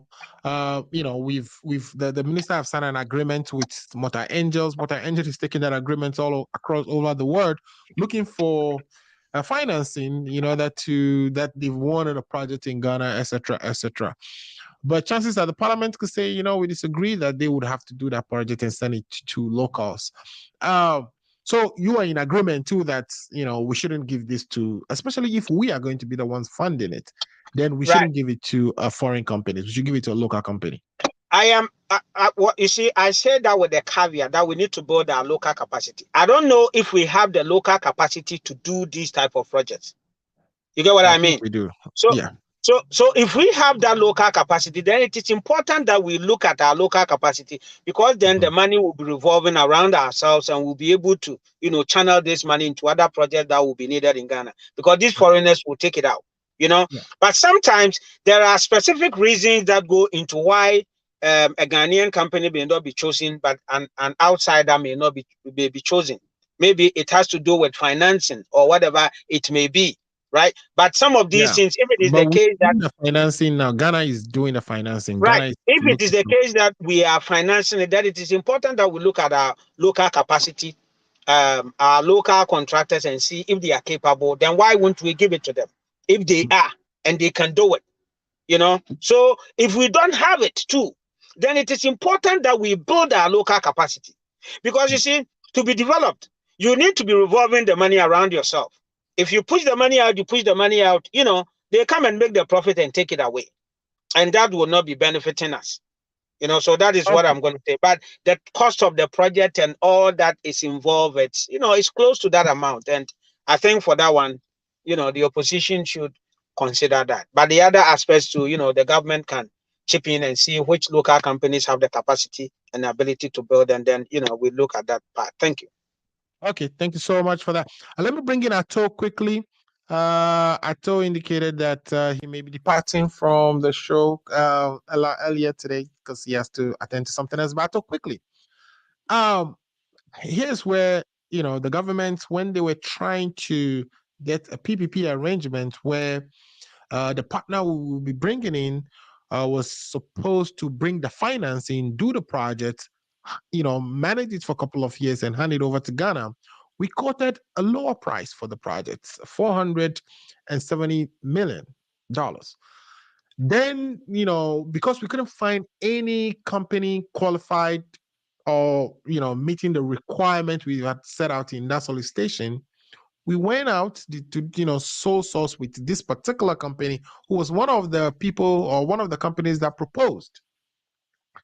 But interestingly, the price had jumped up. And there's no good explanation given to why that price has jumped up.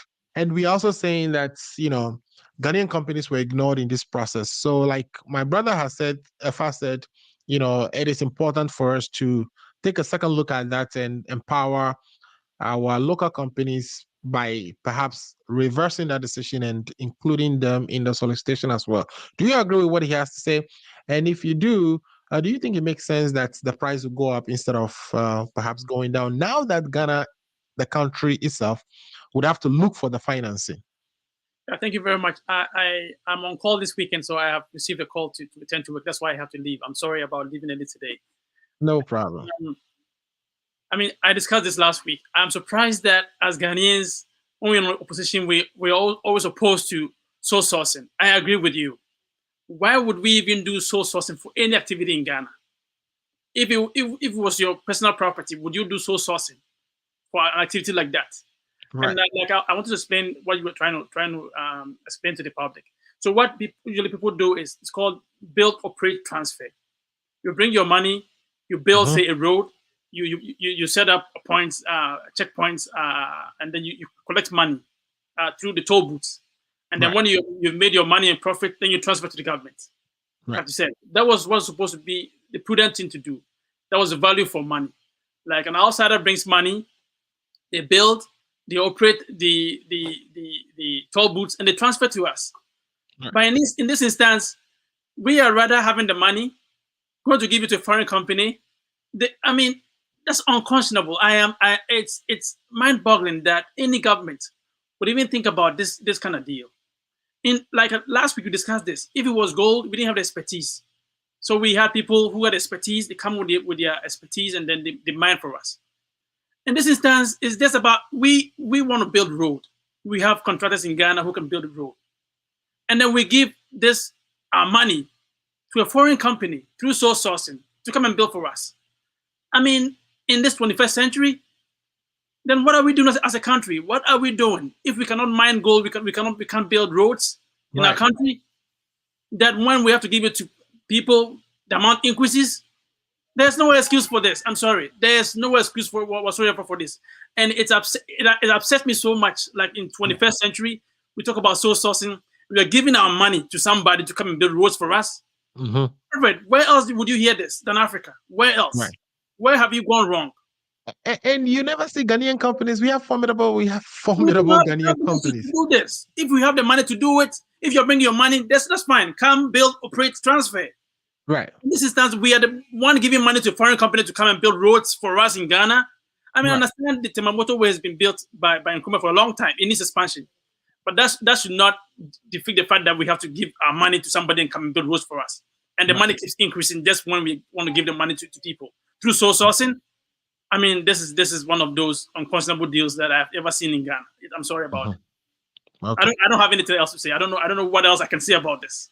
Oh, that's good enough. Yeah, like you said, you said it all. It's unconscionable. We should definitely now, especially if it is not something that a foreign company, a foreign government is doing for us as a ECP 10 key. For instance, when the Japanese were doing the runabout in the Tema area, they are funding it, so it's okay for them Yes. to bring a Like I Japanese said, company. this is not, it's not gold, it's not oil, it's not something we don't have expertise for.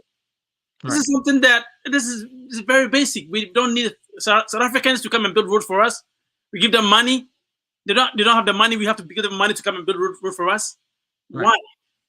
Why can anybody defend this? I'm surprised if I is even attempting to defend this. This is indefensible. I'm sorry. Right. But again, thank you very much for the opportunity and my regards. Hopefully, I'll see you next time. Right. And thanks for coming and joining the show and contributing as always. We really appreciate it. We'll be back hopefully next week. We actually are planning taking a couple of weeks off, but would announce that after today's show. But thanks for joining us, and we hope you get to finish that work quickly and get some rest for the rest of the weekend. Thank you very much. Thank you. All right. So let me bring in Dr. Lawrence on this issue. Dr. Lawrence, the issue of the price of the project actually going up, and the fact that we are not getting any explanation for that makes people suspicious that something could be happening in the back that perhaps is untoward, because even as we speak, Parliament hasn't really been presented with this agreement to review and approve. Are you also of the view that there could be some issue here, that the fact that we are sole sourcing to one company, and this company actually apparently have some bad records in other African countries where they were found to be bribing a president, and they have to be kicked out of those countries? So, are you also of the school of thought that there could be something happening in the background that we may not be aware of? Yeah, Alfred, before I go to that topic, let me use 1 second of my time to address on something that Kakape and Dr. Ato said. They said I should make my points without insults. I agree, and I thank them for that advice. But I also advise them to stop saying things that will let me insult them. Do you see? They should stop saying things that will let me insult them. If they stop saying things that will let me insult them, I will not insult them. I'm not a fool to be coming on TV, on radio, to be just insulting. I insult when I think that you are first insulting me. Let me give you an example. You introduce something you call free senior higher education. You didn't think through that program. So you just implement it because you want to make noise that you have implemented free senior education. And then down the road, reality caught up with you. You realize that you don't have any rooms, any buildings. You realize that you don't even have dormitories, you don't have dining halls. And then to solve that problem, you resort to making green and blue, what do you call it, way to get the children into the school. Green and blue. That is the tracks. The double track thing of admissions. And then the double track came. We were telling you the double track will not allow the children to have enough teacher-student time ratio. And you say, oh, don't worry, they will do it. You will do it, we'll fix it. And then at the end of the day, these children have to stay home 3 months. They will stay home 9 months and go to school 3 months. And you call that increase in teacher-student contact hours. And then at the end of it all, you would take your children from these public schools and bring them to schools in America and then UK. And then you want to convince me to stay to put my child or my children in the school because you think if the child is educated under 3, it is better than he staying at home. Are you not insulting me? You have taken your child or your children out of that school, but you are convincing me to leave my children in that school because you think my children having education under 3s is better than if they are staying at home. Haven't you insulted me when you have taken your children out of those schools? And if you are convincing me to leave my children in the school, don't I have the right to also come and insult you? Are you the only one who have the right to insult me by convincing me to leave my children under 3s when you have taken your children to the United States for better education? Are you the one who have the right? So what I am saying and what I normally say and what I do is that don't insult my intelligence thinking that I am a fool. If you want to tell me I am a fool, I will also let you know that you are an idiot. So you know that you haven't just insulted me, but I have known that and I have seen that you have insulted me. That is fair. So that is what it is. If you have taught through the free SNE education and have known that you don't have buildings, so you should first build buildings to get all these children in there and make the education quality. Why would I insult you? If you have implemented free SNE education and the children are having quality education and your children are in that same school as my children, why would I come and insult you? But if you implement a policy that is so bogus and porous, and you take your children out of that school, but you want to convince me that I should leave my children there because getting education under 3s is better than staying at home, I will have to come and insult you too. So, Dr. Ato and Kakape, understand why I insult. I just don't come on radio and TV and insult because I'm stupid. I don't insult like that. But if you're trying to insult me, I would insult you back. Now, going back to this contract thing, you see, Alfred, this is why I keep saying that MPP is not a government that people should even entertain in Ghana. MPP, they are not a party. They are not a government that people should even entertain in Ghana. This contract thing that they have sold in to a foreign company, that they are giving the financing to the foreign company, has been approved by cabinet.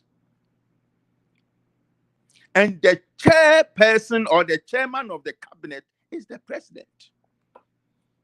So you think the president doesn't know about this deal? You think the president doesn't know about this contract? Why is he allowing it to go on? When you and I, we are not the president of Ghana. We are not even close to becoming a deputy minister in Ghana. We have thought it wise and we have known that this is a bad deal for the country. You and I, we are not even deputy ministers. We are not even close to being deputy minister. We have thought it wise that sourcing a huge project like this to a foreign company and financing it is bad for the country. Why didn't the president see that? Let's also be cognizant of the fact that we are not privy to the information that perhaps cabinet had when they had, approved it. So we may be speaking out of. Alfred, what are they hiding? Right. What are they hiding? Why won't they come forward with the whole truth? Why wouldn't they come forward and tell us everything about that contract? No. Because right now, all that we know is what we have told you. All that we know is what we are discussing on this program. Right. And it's also so because it hasn't gone through Parliament for the review, because when it does go through Parliament for the review, then we can consult the Hansard. Master, don't even discuss parliament. Let's talk up. Let's stay here. Let's stay here. Let's stay here. Do you see?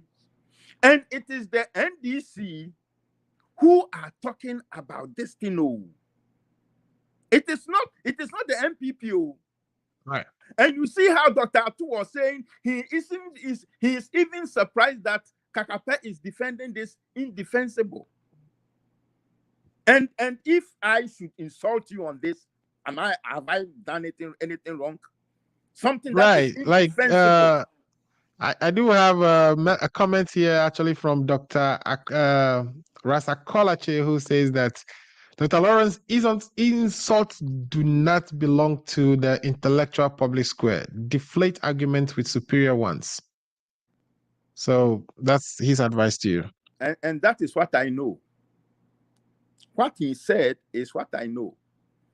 And if he's listening, I said that if you try to insult my intelligence by taking your children out of a school, but convincing me to put my children there or leaving my children in that school, you are insulting my intelligence and I will insult you back. Right. But if you do a good school and leave your children in that school and tell my children to go to that same school, I don't have any problems with you. I would insult you for that. But that's by the way. Right. So it is the NDC who saw this project as dangerous to the country, and we raised alarm. And Alfred, look at, if you have any problems with this thing, just look at the auditor's report that is coming out there that everybody is looking at. Right. And Nana Akufo-Addo had the gust to say this current Auditor General is better than Domlevu, because he was only giving the part of the report that talks about 2015. From 2017 to 2020, nobody has given that report to the president, so he's not aware of that report. Right. But that report captures what we are discussing right now. So it is the NDC that is coming up with all these loopholes and all this thievery and all this corruption and all this criminality by this government. Right. And I hope Ghanaians are listening. Thank you very much. Thank you so much. Let me take this comment quickly. And this comment is coming from Dr. Kolache one more time. He says, local capacity cannot be wished into being. Furthermore, we don't award contracts based on nationalism, but competence. At times, you don't have a choice but to look beyond your borders. For me, I think regardless of who gets the bid, we need well-balanced negotiated terms. And that is a well presented comment there. But I guess what a lot of us are finding it hard to overcome is, we definitely need our local contractors to also build the capacity to be able to take on, projects like that.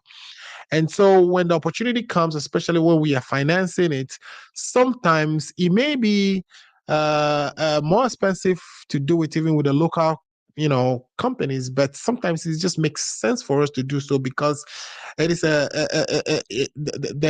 profit that is generated by those local contractors get to stay within the economy instead of it's being lifted away by these foreigners, etc. So in totality, it benefits our people, the Ghanaians, more when we set aside some of these projects to local contractors. But by all means, we want the most competent contractors executing our projects. So if it is that we can't find any competent contractor in Ghana, then of course we should be able to look outside our borders. And on that note, I agree with you.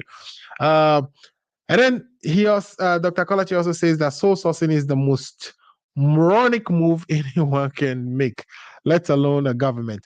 I used to be a contracting officer in the U.S. Government at some point in my life, and sole source contracts are reserved for situations where you can find no other contractor, but there's just one contractor who has dedicated resources in building the capacity to do that job, or where there is a national security issue involved where you want a local firm that is trusted to be the one to execute. There are clearly outline reasons why a contracting officer would award a contract or set aside a contract to sole source. Or it could be for economic reasons. It could be set aside for hub zones or for so many different reasons. So the fact that it is the first action that we take in Ghana when we are trying to award anything in government, it's just mind-boggling. Every single contract that we award in government these days is not actually going through the tendering processes, just being sole source. In other words, we identify the contractor and without everyone else. So yes, I agree with you. Sole sourcing is moronic. Let me bring in Lifetime Legacy to give me your take on this. Lifetime Legacy, I guess my question to you is this. How do we go forward? I mean, the recommendation we are all, I'm hearing all of us make here is that this particular deal should be looked into and, if possible, reversed to, favor a Ghanaian company. What is your take on that? Yeah, thank you, Alfred. I think I listened to the Deputy Minister for Highway, and his comments is so annoying. I believe that he was saying that 40% when he was pushed during the interview about why not we resorting to local contractors. He was saying that he first said we don't have local contractors who could do that project. When he was further pushed, then he said that 40% of the contract will be done by Ghanaians. Right. So my question is, if Ghanaians can 40%, then what will prevent them from doing the other 60%? You get it? So for me, when you look at the way the whole thing is going, for me, I smell corruption somewhere. Because when the project was first advertised, it was the company who is interested should use its own resources, build, operate, maintain, and transfer. That was $480 million. All of a sudden, we didn't get any of these 23 companies who expressed interest meeting the requirement. And then when the government decided to withdraw it and they handpicked this particular company, then all of a sudden the amounts have risen from 480 to 570 million. If this is not corruption, the motive behind this is not corruption, one will find it difficult to explain the rationale or the motive behind this particular deal. So way forward, what do you think we should do? I am of opinion that we have local companies that are capable of doing that project. And as a proud Ghanaian, I am of opinion that even if we don't have one company that have a capacity, and even to resort to about 4 or 5 local companies, put them together to get this project done, I'll be very happy. The money will stay in the country. It will create job for our people, and goods and services that the money will be spent on will remain in the country. So I am of opinion that the government should look at it again. If the government continues to fail or to hear to advice, and it doesn't go to parliament, people should be prosecuted when there is a change of government over this, because I smell corruption. Okay, great. So you smell corruption, and therefore, if this is jumped through, then of course we should, like you advised there, we should proceed to prosecution in the next government or in the next administration if he happens to be in NDC. All right. So I'm going to take a quick break, make it short, just 30 seconds here. And then when we return, we want to look at the Article 94 issues. I know our time is fast spent, but we've postponed that issue for 2 weeks already. So let's take a break. We'll come back and talk about Article 94 in Asin, North, and Jamora. Hey Hey, this your girl coming all the way from the US of A, yeah, baby, aka ya Bantam. And me di feel a buzzing pan and to see one bridge with your money how Ghana mat other romantic. What's me sandy provisions? As I sutra credit, Emma Ebusuya Fonia and the form one Ghana. And one is a www.ghanamat.com. And then we say, boy, a sharp connection. www.ghanamat.com. Let's try provisions in the credit. Na really ankasa. I have friend numbers na mo screen na seno. Ghana Mat ye crano. All right, welcome back to the Ghana Agenda. Article 94 of our Constitution says the following. 94.1 says, subject to the provisions of this article, a person shall not be qualified to be a member of parliament unless A, he is a citizen of Ghana, has attained the age of 21 years and is registered voter. B, it says he is resident in the constituency for which he stands as a candidate for election to parliament, or has resided there for a total period of not less than 5 years out of the 10 years immediately preceding the election for which he stands, or he hails from that constituency. And C, say he has paid all his taxes, made arrangements to satisfactory to the appropriate authorities for the payment of his taxes. And 2 says a person shall not be qualified to be a member of parliament if he owes allegiance to a country other than Ghana, or has been adjourned or otherwise declared bankrupt under any law in force in Ghana and has not been discharged, or to be of unsound mind and is detained as a criminal lunatic under any law in force in Ghana, and on and on and on. So we have Madam Dorcas Afo-Toffee, who represented NDC on the tickets of at Jomoro in the Western region, and actually won her seat. She's been taken to courts. Case is currently at High Court. She's been alleged to be a citizen of Ivory Coast, and also Mr. Joe Jackie Dyson, who also won his seat on the ticket of NDC at Assin North constituency in the Central region. He's also been dragged to the High Courts on allegations that he continues to have an allegiance with Canada. Now, Mr. Joe's case, I think, has ended in the High Court. Judgment has been given. And part of that judgment is that, he needs to, there should be a rerun of that election.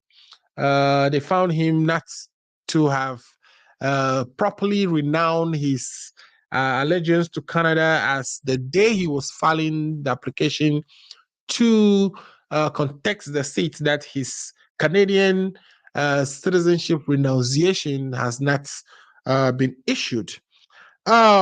This issue affects all of us, those of us who are sitting in the United States. Some of us are US citizens. I know some of you are not. But what is allegiance? At what point is this allegiance thing actually properly renowned? Is it when you are about to enter into parliament? Because what the law says here, and 2, it says a person shall not be qualified to be a member of parliament if he owes allegiance to a country other than Ghana, right? But all this, it's so the person can be eligible to be in parliament. It says, subject to the provision of this article, a person shall not be qualified to be a member of parliament. But the law, what I'm not hearing from the law is whether it is saying, the law is not saying a person shall not be eligible to contest, but it's saying a person shall not be eligible to be a member of parliament. There are a couple of things that need to happen before a person becomes a member of parliament. 1, the person has to be elected. 2, the person has to be sworn in. 3, etc., etc. So, is it at the swearing in that you have to be qualified to be in parliament? Is that when the determination should be made? Or is it much, much further down in the process? Let me start with Afa on this one. Afa, this is a topic that you are very interested in. So, what is your take on this? When should we actually draw the line on this eligibility question? Yeah, thank you very much. And just a quick comment on the last two discussions before. So once again, Alfred, you know, when we talk behind the scene, you know how this your show is dear to my heart. So we should, like Mr. Akolacha said, we should come here and make our points without, you know, certain words. And I mean, I like the way Mr. Akolacha puts it. So let us continue to up the game and come here and use facts to debunk the issues, and then we go forward on that. Now, on the issue of corruption, yes, corruption is a problem in the country, and we all should find a way to fight it. When one political party comes to power and all they make is what do they call it? They have a word they use, scandals, and then we've seen this over and over again. But then again, when you take our fourth Republican dispensation, right, it is that political party that has seen most of its members go to jail for various acts of corruption and other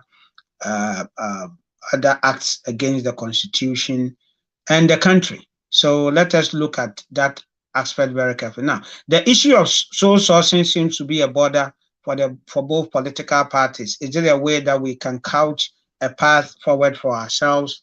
It's just a matter of MDC will come to power and use it, MPP comes to power and use it. So it is important that we fix the problem of sole sourcing and then we move on. We cannot take it completely out, but it's important that, you know, we come up.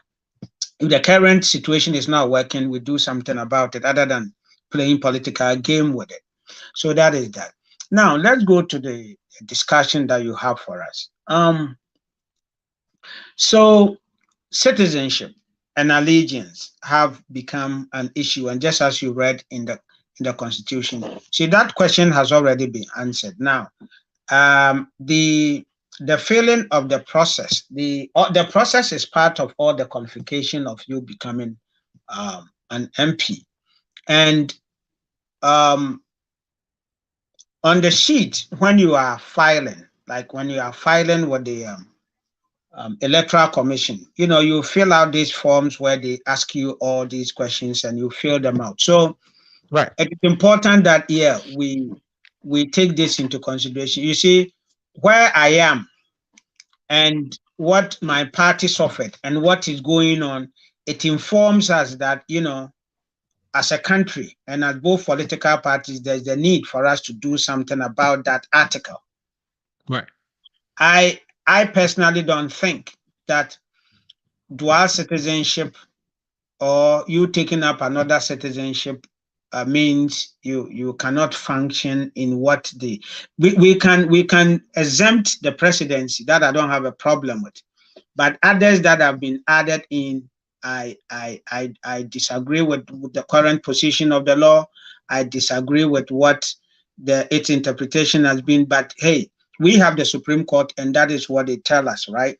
And that is what we gotta do. So if both parties have suffered all these casualties, you know, then there's the need for all of us. But you see, our research, right? Our research has shown that there are two schools of thought when it comes to this article in particular. There are still some people that believe that the law should be as it is from both sides of the political divide, from both parties as it is, and that it should be maintained as such. You know, it is unfortunate that people are going through all these things, but I don't want to dive too much into the politics of it. We use it at least when it favors us and all that kind of stuff, but it is important. Now, as we speak, there is currently a private bill that is being sponsored by, is it Dr. Professor Asari? Professor Asari. Currently, he's going to see the Speaker of Parliament, and, you know, they've drafted it, and then, you know, they've seen the leadership, and it is going. But there's a lot of work that needs to be done. For anybody that feels that this particular bill needs to be changed, we all should channel our energy into making sure that, we can exempt the presidency. I don't have a problem with that. But certain other things that have been stated, director of this, blah, blah, maybe chief justice too, whatever, we can have key, but MP to make laws for the country. And you see, when we have come to this part of the world, right, we also go to Ghana with enriched experience. We add on to the local expertise. And there are situations where we've been able to prove that we are back to help our country and do whatever we can. If you look at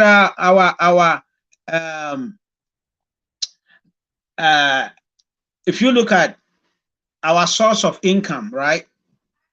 The way, right, the amount of money that we send back home, the remittances. Yeah, that was the word I was trying to use. Yeah, the remittances. We do about almost 3.5 or 3.6 billion a year. It's a huge thing. Now, one of the things that led to independence is they were saying no taxation without representation, right? Taxation without representation. Exactly. If we can be sending all this money, it is not taxation as such, but it's a huge part of the development. In fact, the diaspora and Ghanaians abroad contribution to Ghana development is really huge. So right, if this is against us in any way, then there is the need for us to look at the Constitution and see what we can do about it. Fortunately, that is not an entrenched position. It is not it's not an entrenched provision in the Constitution, so we don't need a referendum. Exactly. But you see, you need 2/3 of the majority. You need about 185 or so of the MPs, which means no one political party can do it. It's not a simple majority. So these people, man. Sorry about that. I'm having somebody calling in. Okay, I can bring you. Can you hear me now? Yeah, I can hear you. Go ahead. Yeah, somebody came in. When there's a call, it affected. So it is important that we come together and go through the process and eliminate this. There may be casualties. We don't know what is going to happen to Kwesi or what is going to happen to the lady, Right. But whatever it is, I am of the view that both political parties should sit down, support lawyer Sari Kwekwaza, to make sure that this thing go through, so that we will see if something is a problem, then it calls on us to do something about it, right? Right. And we don't know who else is going to fall a victim to it. And I personally don't believe that a Ghanaian that has taken up a citizenship in America, UK, or anywhere is un-Ghanaian than the Ghanaian in Ghana. But that is the current position of the law, and we need to do something about it. I think they are even more Ghanaian, right? Because if you look at all the contributions they make in, they want our money, but they don't want our contribution in other areas, and that's unfair. Exactly. Okay, let me bring Ato is on the way, but let me bring Dr. Okay, I don't know how long Ato will stay with us before he goes again, so let me pick him up quickly. Ato, I know you're driving, but on this particular issue, do you have any take on whether you support the law, whether the law is about ineffective expired should be gotten rid of and etc., so that Ghanaians who perhaps have gone, learn skills, develop their capacities overseas and able to participate in our parliament and develop the country by passing good, better laws and doing all the great due diligence that seem to not be happening now on projects and awards that will be given. Do you think they should be prevented from parliaments because perhaps they may have picked up allegiance or citizenship of another country? And if not, do you think we should repeal the law and make it so that we can all participate in building our country? So, like I said last time, the law is the law until it is changed. So until the law is changed, it is what it is. But I'm happy that the likes of Dr. Lawyer Azar is taking this up. And when it's changed, then we can alter it. But as of right now, I cannot be a citizen of the state and then go back home and contest. I mean, I don't think it's fair to other people too. But I only came for one reason. I returned for one reason. I heard Dr. Lawrence's comments. And I felt like I have to say something about it. I mean, this show is the Ghana agenda. We have a lot of listeners from both parties or from all walks of life. And I think we are doing our viewers and listeners a disservice if we come up and call them dumb or insane. I mean, I don't know why anybody would over here with the motivation just because you disagree with me or if I would just say that if you think excuse my language, stupid or dumb, you should just say it. I guess we can agree to disagree, but I'm pleading with him that because of our viewers, he should just tone down, not double down on comments like that. Otherwise, then it affects our viewership because we have discerning people, we have academicians listening. And I came to join the show just because of Alfred, the way you have exhibited yourself as a professional, somebody who's very knowledgeable and very fair. So I feel like it's not to the good of our listeners, our viewers. Right. In just coming up over here, just about the love of Ghana. We all love Ghana, Right. but there's no point in being political and then going ahead to insult your co-panelists. I have never heard this before. This is America. Right. This is 21st century. Let's move beyond the pettiness and go on. So thank you very much All right. for inviting me. No problem. Thanks for those words again. I'm sure Dr. Lawrence heard you loud and clear. So, Dr. Lawrence, I'm going to bring you back in. I know everybody's on you for using those words on Baovia and co, but the understanding is we can make these arguments without. But I understand your point too, that if their policies seem to be an insult to you, then you have no choice. But again, we know there are so many intellectuals, discerning people listening, so maybe we should tone that on that. That's what No, I always saying. Alfred, Yeah. can you hear me? Yeah, I can hear you. You see, people have not understood me, and people have not understood the way I present my case. I have already said, if you don't want me to insult you, don't first insult my intelligence. That is what I've said. And I've told you guys that I am not a fool to come here and just be insulting. I don't insult because everything coming out of my mouth is insult. I don't do that. I am also an intelligent young man. Do you see? Yeah. Now, backstage, we were talking about people in government. And I happen to, people who are doing things like education and stuff like that and sending their children, taking their children out of Christian education and send them to UK and US and other places. And Kakape was asking me if Gabi Ochedakun is in government. Is this question not an insult to me? Don't you see that? If somebody in government, hasn't the person insulted you? It means you don't know what Gabi Ochedakun is doing in the government. It means you don't know what Gabi Ochedakun is doing in Ghana. But that was in the back. That one is not. No, it's not in the back. But these nobody are some see of that. the examples I am talking about. Right. When John Mahama was there, we all know how they tagged Ibrahim Mahama as a member in government. Right. And said everything about Ibrahim Mahama. And because of Ibrahim Mahama, they called John Mahama's government friends and family government. Right.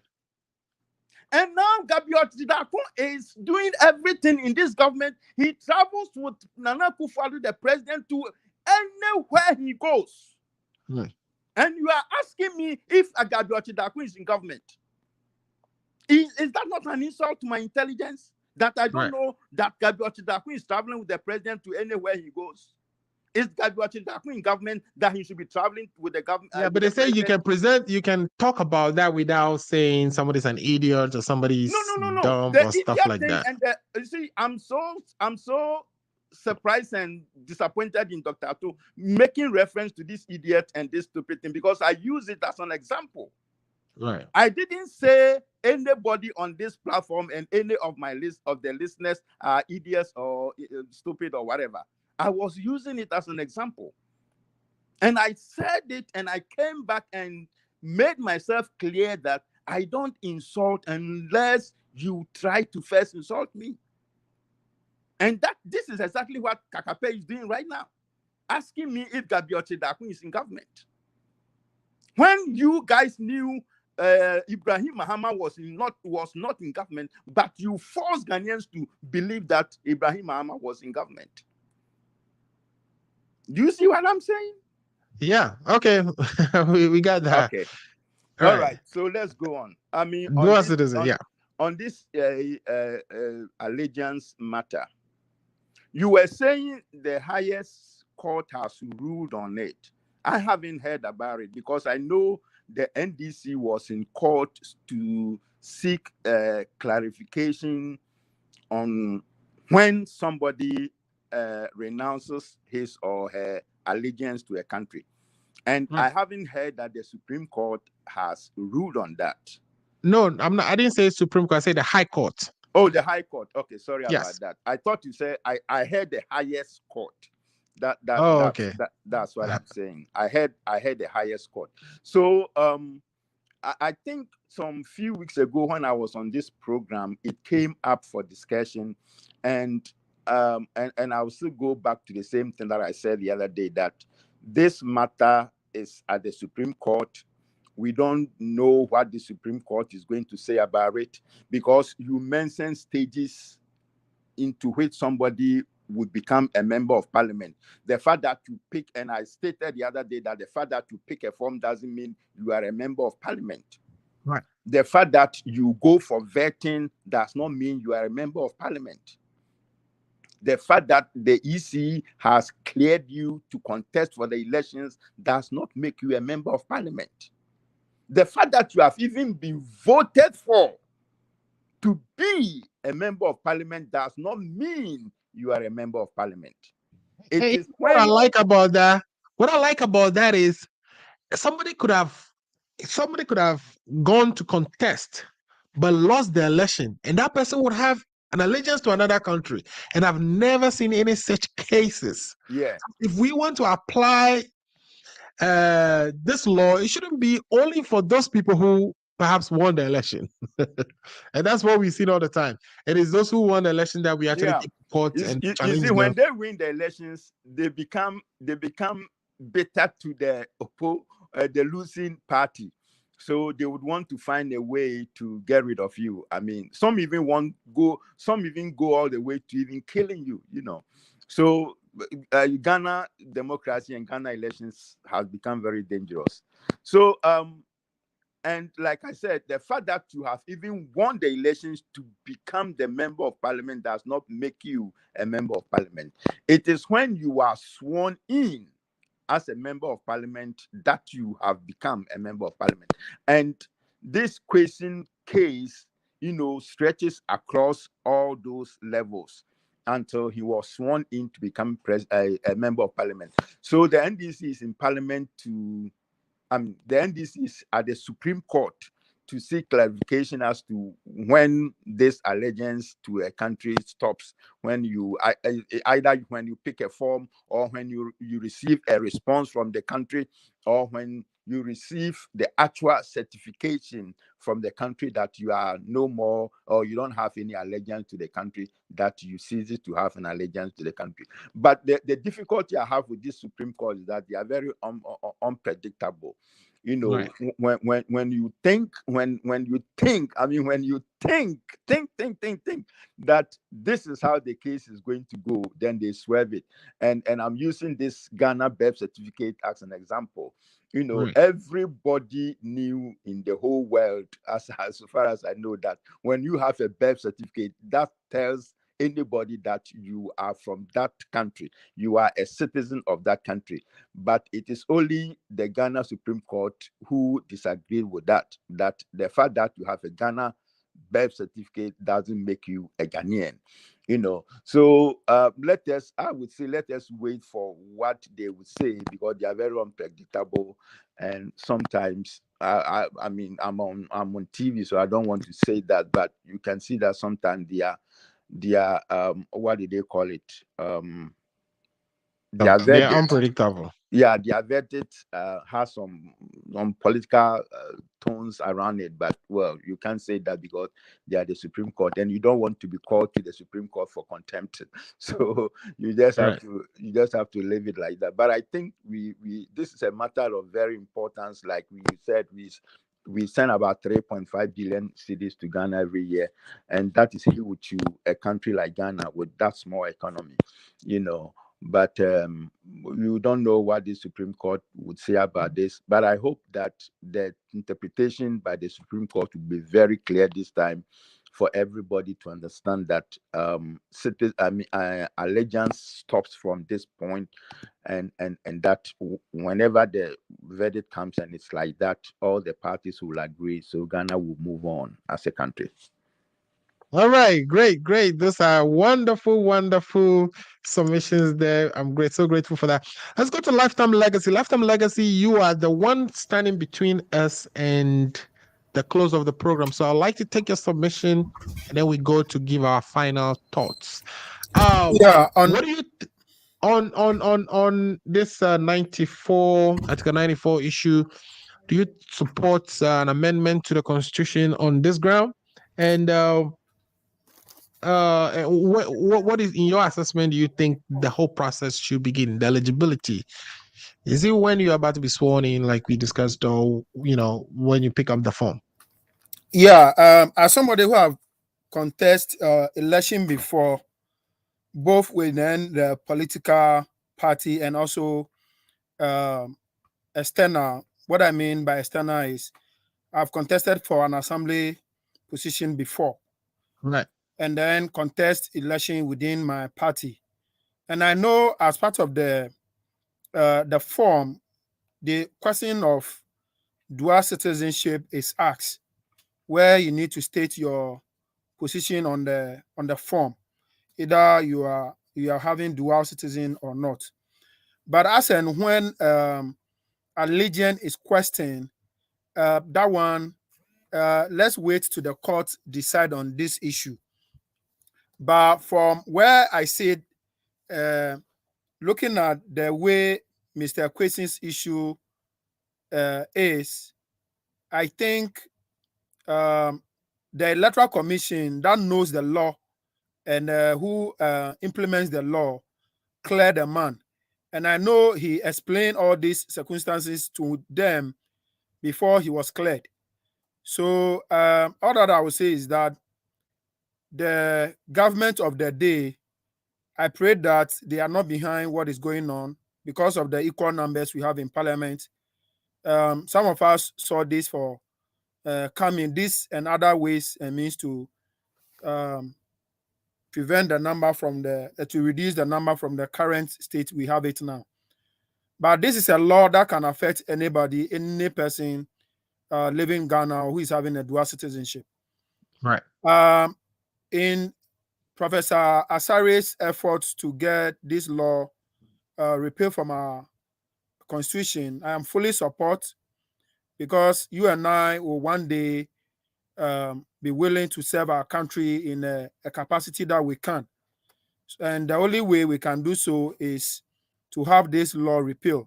Other than that, the knowledge and experiences we have acquired all these years will become nothing beneficial to our country if this law continue to be in our law books. There is one thing I also I think we should all be praying towards, the fight Professor Asare is putting out there. Right.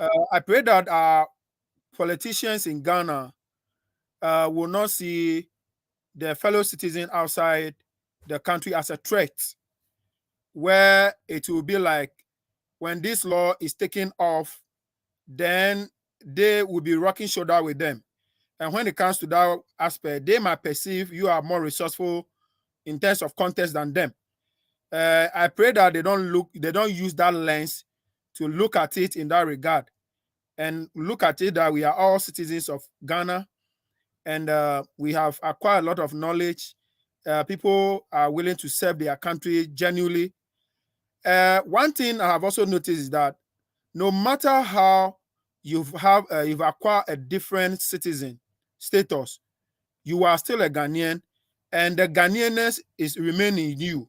Right. There's no a Ghanaian who have dual citizenship will talk without making references to his origin. Right. So that in that regard, I pray that our parliamentarians will look at it in that regard, looking at the contribution, but they will rather not look at it as a threat to the contest.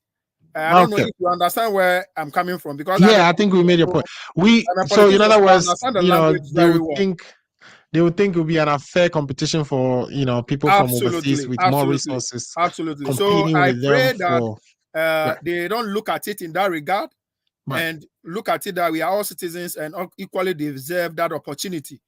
But if Okay. it happens that they look at it like I'm expressing now, and I don't think they will support the repealing of that law, like the way you and I are praying that it's come to pass. So let us all of us pray and support Professor Asari, and also pray that our fellow citizens who are in Parliament will see the wisdom in repealing this law, but they will not look at it as a threat from us. Let me put it that way.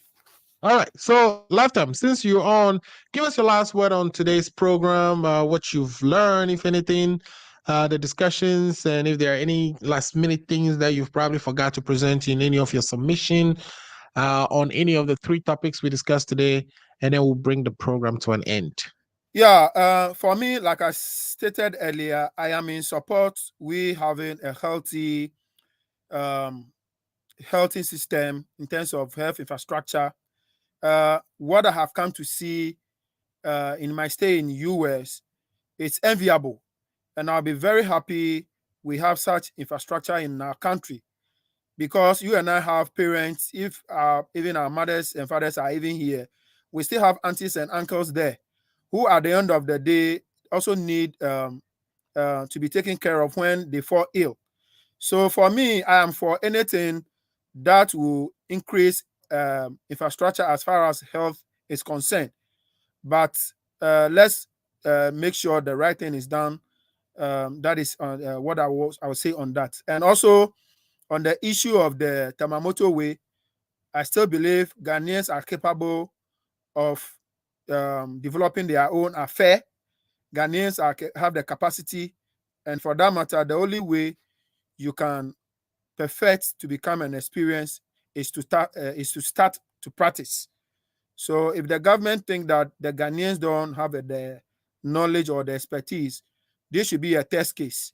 If there is a law that says that before one is appointed a president or a minister, the person must first have experience, then I don't think anybody in government or in parliament would have qualified. There is always the process of learning in practicing. So I believe that the government should look at it again and use this as a means to develop the local capacity. Ghanaians are capable of doing everything. Most these international companies, when they take the contract, it is Ghanaians who execute them.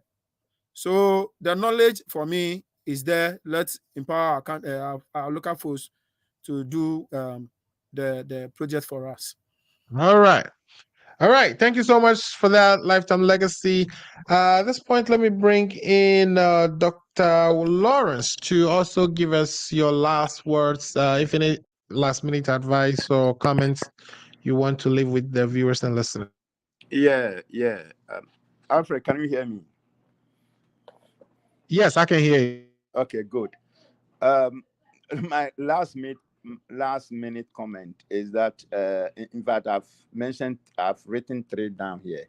One is that anytime you are bringing myself and Kakape to your show, make it on the flyer that is a 3-hour program. Don't make it 2 hours. All right, I think that because anytime Kakape and I meet on any show, the host always complain of time is gone. We've gone past our time. Because he can talk and I can also talk. So whenever you are bringing both of us to your show, make it on the flyer that is a 3-hour program. It's a 3-hour program. So okay, I'm taking notes of that. We can have a good time to spend on this program. And then number 2, I have it has come on the show several times that I insult. And I want to take one of my last minutes comments to say that I don't insult. Dr. Lawrence, I don't insult. And if you think I insult, just stop what you are saying or doing. That will let me insult you. Because you cannot insult my intelligence and I will let it go. And I have given 2 examples right here today. That one, you cannot take your children out of a school because you messed it up and take your children out of that school, send them to US and UK, and then try to convince me that it is better for my children to learn under trees than to stay at home. That is an insult to me. And if you tell me that, I will insult you back because I wouldn't let you insult my intelligence. And then number 2, you cannot tell me or you cannot ask me if Gabriel Tredakun is in government, when you and I know he's doing more than anybody in the government. In fact, apart from the president himself and apart from Ken Ofori-Atta, the next person in government, the next person who is doing more than anybody in government is Gabriel Tredakun. He travels with the president to any place the government goes. Not all the ministers do that. And then you come and ask me if Gabriel Tredakun is in government. You are insulting me because you tagged Ibrahim Mahama as somebody in government when you knew he was not a minister of anybody. So if you can tag Ibrahim Mahama as somebody in government and I'm tagging Gabriel Tredakun as somebody in government and you turn around to ask me if Gabi is in government, you are insulting me. And that is what I say. So don't ask me questions that will let me insult you. And then finally, on the agenda 111, I am telling you, if you are listening to me, I'm listening.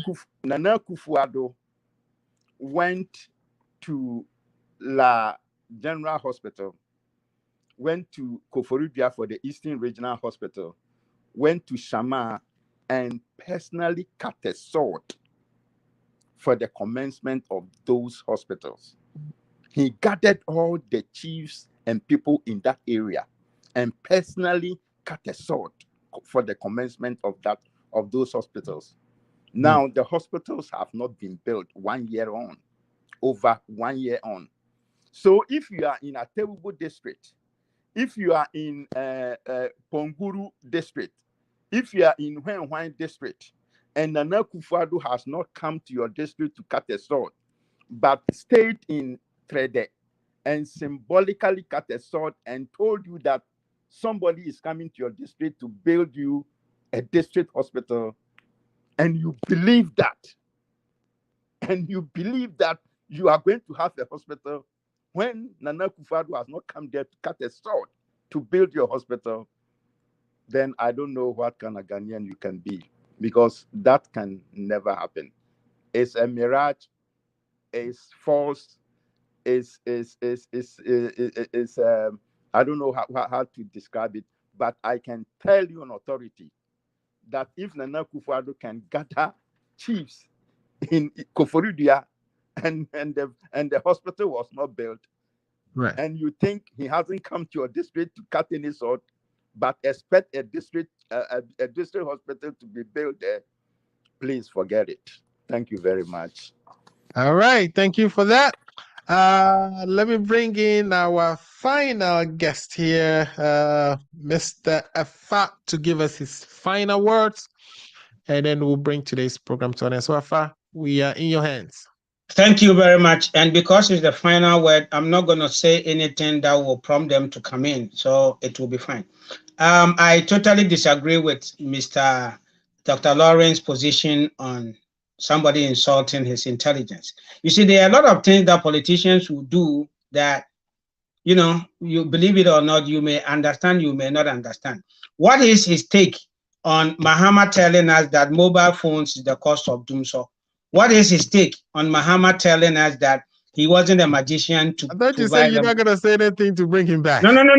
That's why I'm asking it a question. We can do it on another. What you see? So if I say that Mahama is telling me that mobile phone is the cause of doom, so I can have my own opinion on that statement.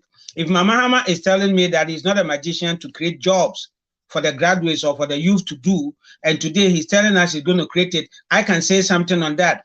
If I am here and I know that Mahama has his kids in UK, educating them in UK and Dubai, I can also come here and say that somebody is insulting my intelligence and blah, blah, blah. But I can make my point on these things without bringing in words that are insulting.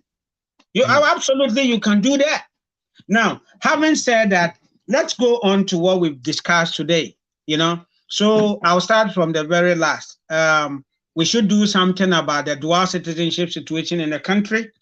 We can have the law in such a way that it can exempt, the first three. I don't have a problem with that. Our key most people, the president, vice president, chief justice, and speaker, because these are people that act as president when we are not there. But all the others that have been couched in, I disagree with the current position of the law, but it is not my view that we'll take it off. It is a constitutional provision. When an issue comes with the constitution, we have the court to deal with it. And whatever they say, we take it and then we move on. That is my position on there. And currently, there is a bill to take that off, and we all must support it to take it off. Fortunately, for those of us that are debating this issue now, we've experienced things here. Even as we are here, even if we've picked up citizenship, Ghana is still at the back of our head. We're doing investment. We're sending money to our families. If it is not for love of country, what else is it? So when we have the opportunity to go and serve, then they tell you, you cannot serve. You cannot be a minister. You cannot be. I totally disagree with the court. I totally disagree with the position of the law. But that is what we have now. We should change it. The Tema Motorway redevelopment agenda. Yes, the amount of money, all that the opposition are saying, they are worth looking at.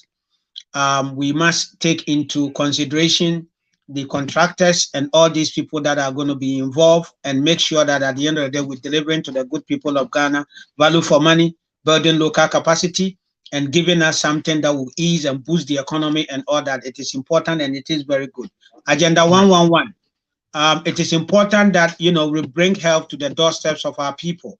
CHIP compound has a limitation to what they can provide. It is important we go to the district hospitals, we do the regional hospitals, we upgrade them, and we improve upon them to a standard. This will revolutionize our health delivery, and it is important that we all support it. Yes, we can. Let's go onto the field and then, bring out the video, just as we did for a Kumfi, and then finally we saw this thing established. We can do that for the same. Let's be optimistic and hopeful, and then deliver to the good people of Ghana. My final word will be the general Ghanaian civil servant approach to duty. We need to revamp our civil service. We need to revamp our civil service. We need to instill in them that when they have had the opportunity, when they are having the opportunity to serve, that it is for the good people of Ghana and it is for their offspring. If you don't do it well, your offspring will be unemployed. Your offspring won't have the opportunity to do, to come and build on whatever we're building on here. So anytime we have the opportunity to serve in government, to serve in civil service, in any capacity, let us add onto the existing and improve upon whatever we have. Let us not go there and add on to the corruption, the misappropriation, the infractions and all that kind of stuff as is being reported every year in the Auditor General's report. It is Ghana that we are, if you are making some money out of it, know that it is your generation, it is your children and your children's children whose future you are throwing down the drain. That we must have conscience, we must have this thing and blah, blah, blah, blah, blah. But conscience sometimes also don't come in a vacuum. That our punitive measures, our punitive regime will be revamped, that the Auditor General will surcharge, that the Office of the Special Prosecutor will work, that the Attorney General will, deal with these people so that Ghana will be the beneficiary. I will never sit on any radio and say that Ghana is poor. Ghana is never poor. We need to get rid of some of these things, and then we can get the needed money to do the infrastructure and to do the things we want to do for the country to get to the level that we want to get to. And finally, Ghana agenda has come to stay. This is a great show. This is a great guy. very informed. He gives us all the information. Sometimes we, the panelists, we don't get it right. Me, I will put myself in that position. But I've been here and I've been on other shows. And I can tell you, this is going to be one of the best in the world. So let us all contribute towards making it one of the best in the world. And we'll be enjoying it. We'll be coming on the show with quality delivery, with excellent diction. And at the end of the day, we'll come here and there will be an award somewhere, and they will say, let's go and give it to Ghana Agenda, the #1 show for the diaspora all over the world. Thank you very much. All right. Thank you so much, Afar, for this good final words there. We really appreciate you all for coming and joining us today, sharing our links. We've had about almost 150 people watching at some point, and we can be more grateful to that. We've discussed some very important things today. Ghana Agenda 111, which is going to increase the hospital infrastructure, and by so doing, increasing accessibility and delivery of care. And the goal really is so that we can attain our target of universal health care for our people in Ghana. And I think that couldn't be any more than we asked for. We just hope that it will be delivered. There are so many times that, these things come up, plans as beautiful as we can even see in our national development plans, which get rolled out every 5 years or so. We have the medium-term plans rolling out every 5 years.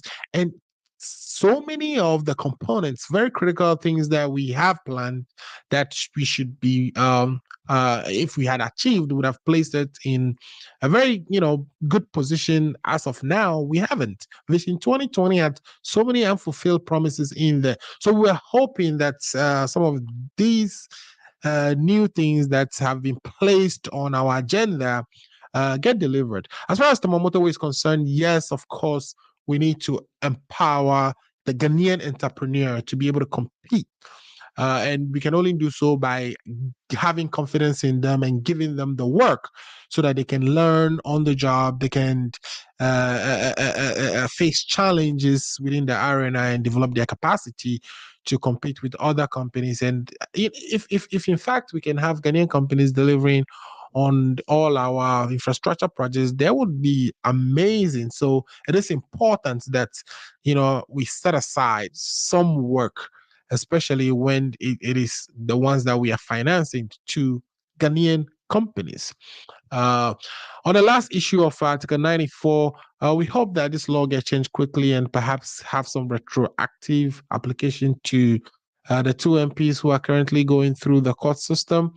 As to whether it's going to be done and dusted before those cases are over, I'm not sure. But we're also hoping that perhaps the Supreme Court will make a pronouncement on this and create the opportunity for people who have learned so much and can offer so much to the country, can return and contribute back or contribute to the development of Ghana. Because a lot of this, when I was growing up, one of the things we were mostly worried about was the brain drain.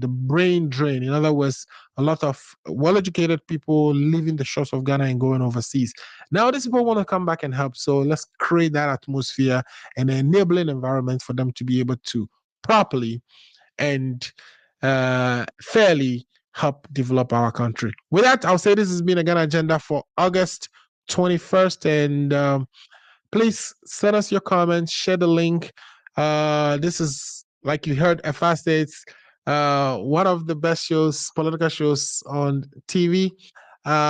Join us, and next week we'll be back to discuss more.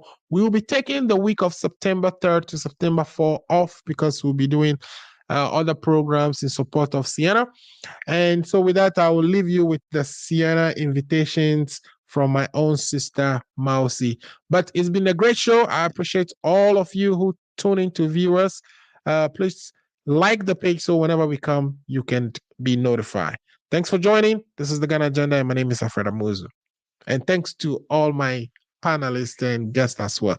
All of you had done wonderful, and the contributions make this program a very rich one. I really appreciate you. Bye-bye. New York na Ghana progrado enyo anwa sebe epoya me ba ye na minomyanti emi wayo nu obe lema le yo te no ate alumene mayo nana makwe ta yin yo ka plogero ikenye ba gogo magoya kana ni no mancho gona kana suba togbe horori ha ba kwa akoka pene mi ke togbe leke le gboro nyasala plan pola abala mi ntominya ali amie we efwe ba yima nyega oga nana matutu mi ga oga fo ya ha mi ma masha me kana mi akpoma na ajashimara ye onya fo vijiji musafa ba adwa fo gbe kwa kafa nana mama ba wona gajim siena gavado domia nana make ha vivia afwe aba wona oga mi ala vivi to nyasa ga mi ala kabunua mi trami ba lamoro mi ji chidara mi aro kyo bona fifia mi atama mi ano chi biara nanya nduru biara hajiga mi ala dara lojire because wona mi ko jogo mafia manya gbenye nu go kabonua mino mo magba nyawe ho mi ba pate o mo paklo ho gan mo mi woga wonyasa wo vivi ahododo na mi katanlo nyasa la klo no pola September fa nkaka tonia ko yida atolia afayama yemi conventional ko gabina mi conventional ma concert onyo daka hajila okla hakpanya glola oleji hakpanya abasa fashi the point afi tobi olokojoko hajila abakini eyes latino jijom amola nwaji tatata kanozi jata haleji afi chotogo ha mi have agboti yaw afaya motode awo monoga new focus slim cross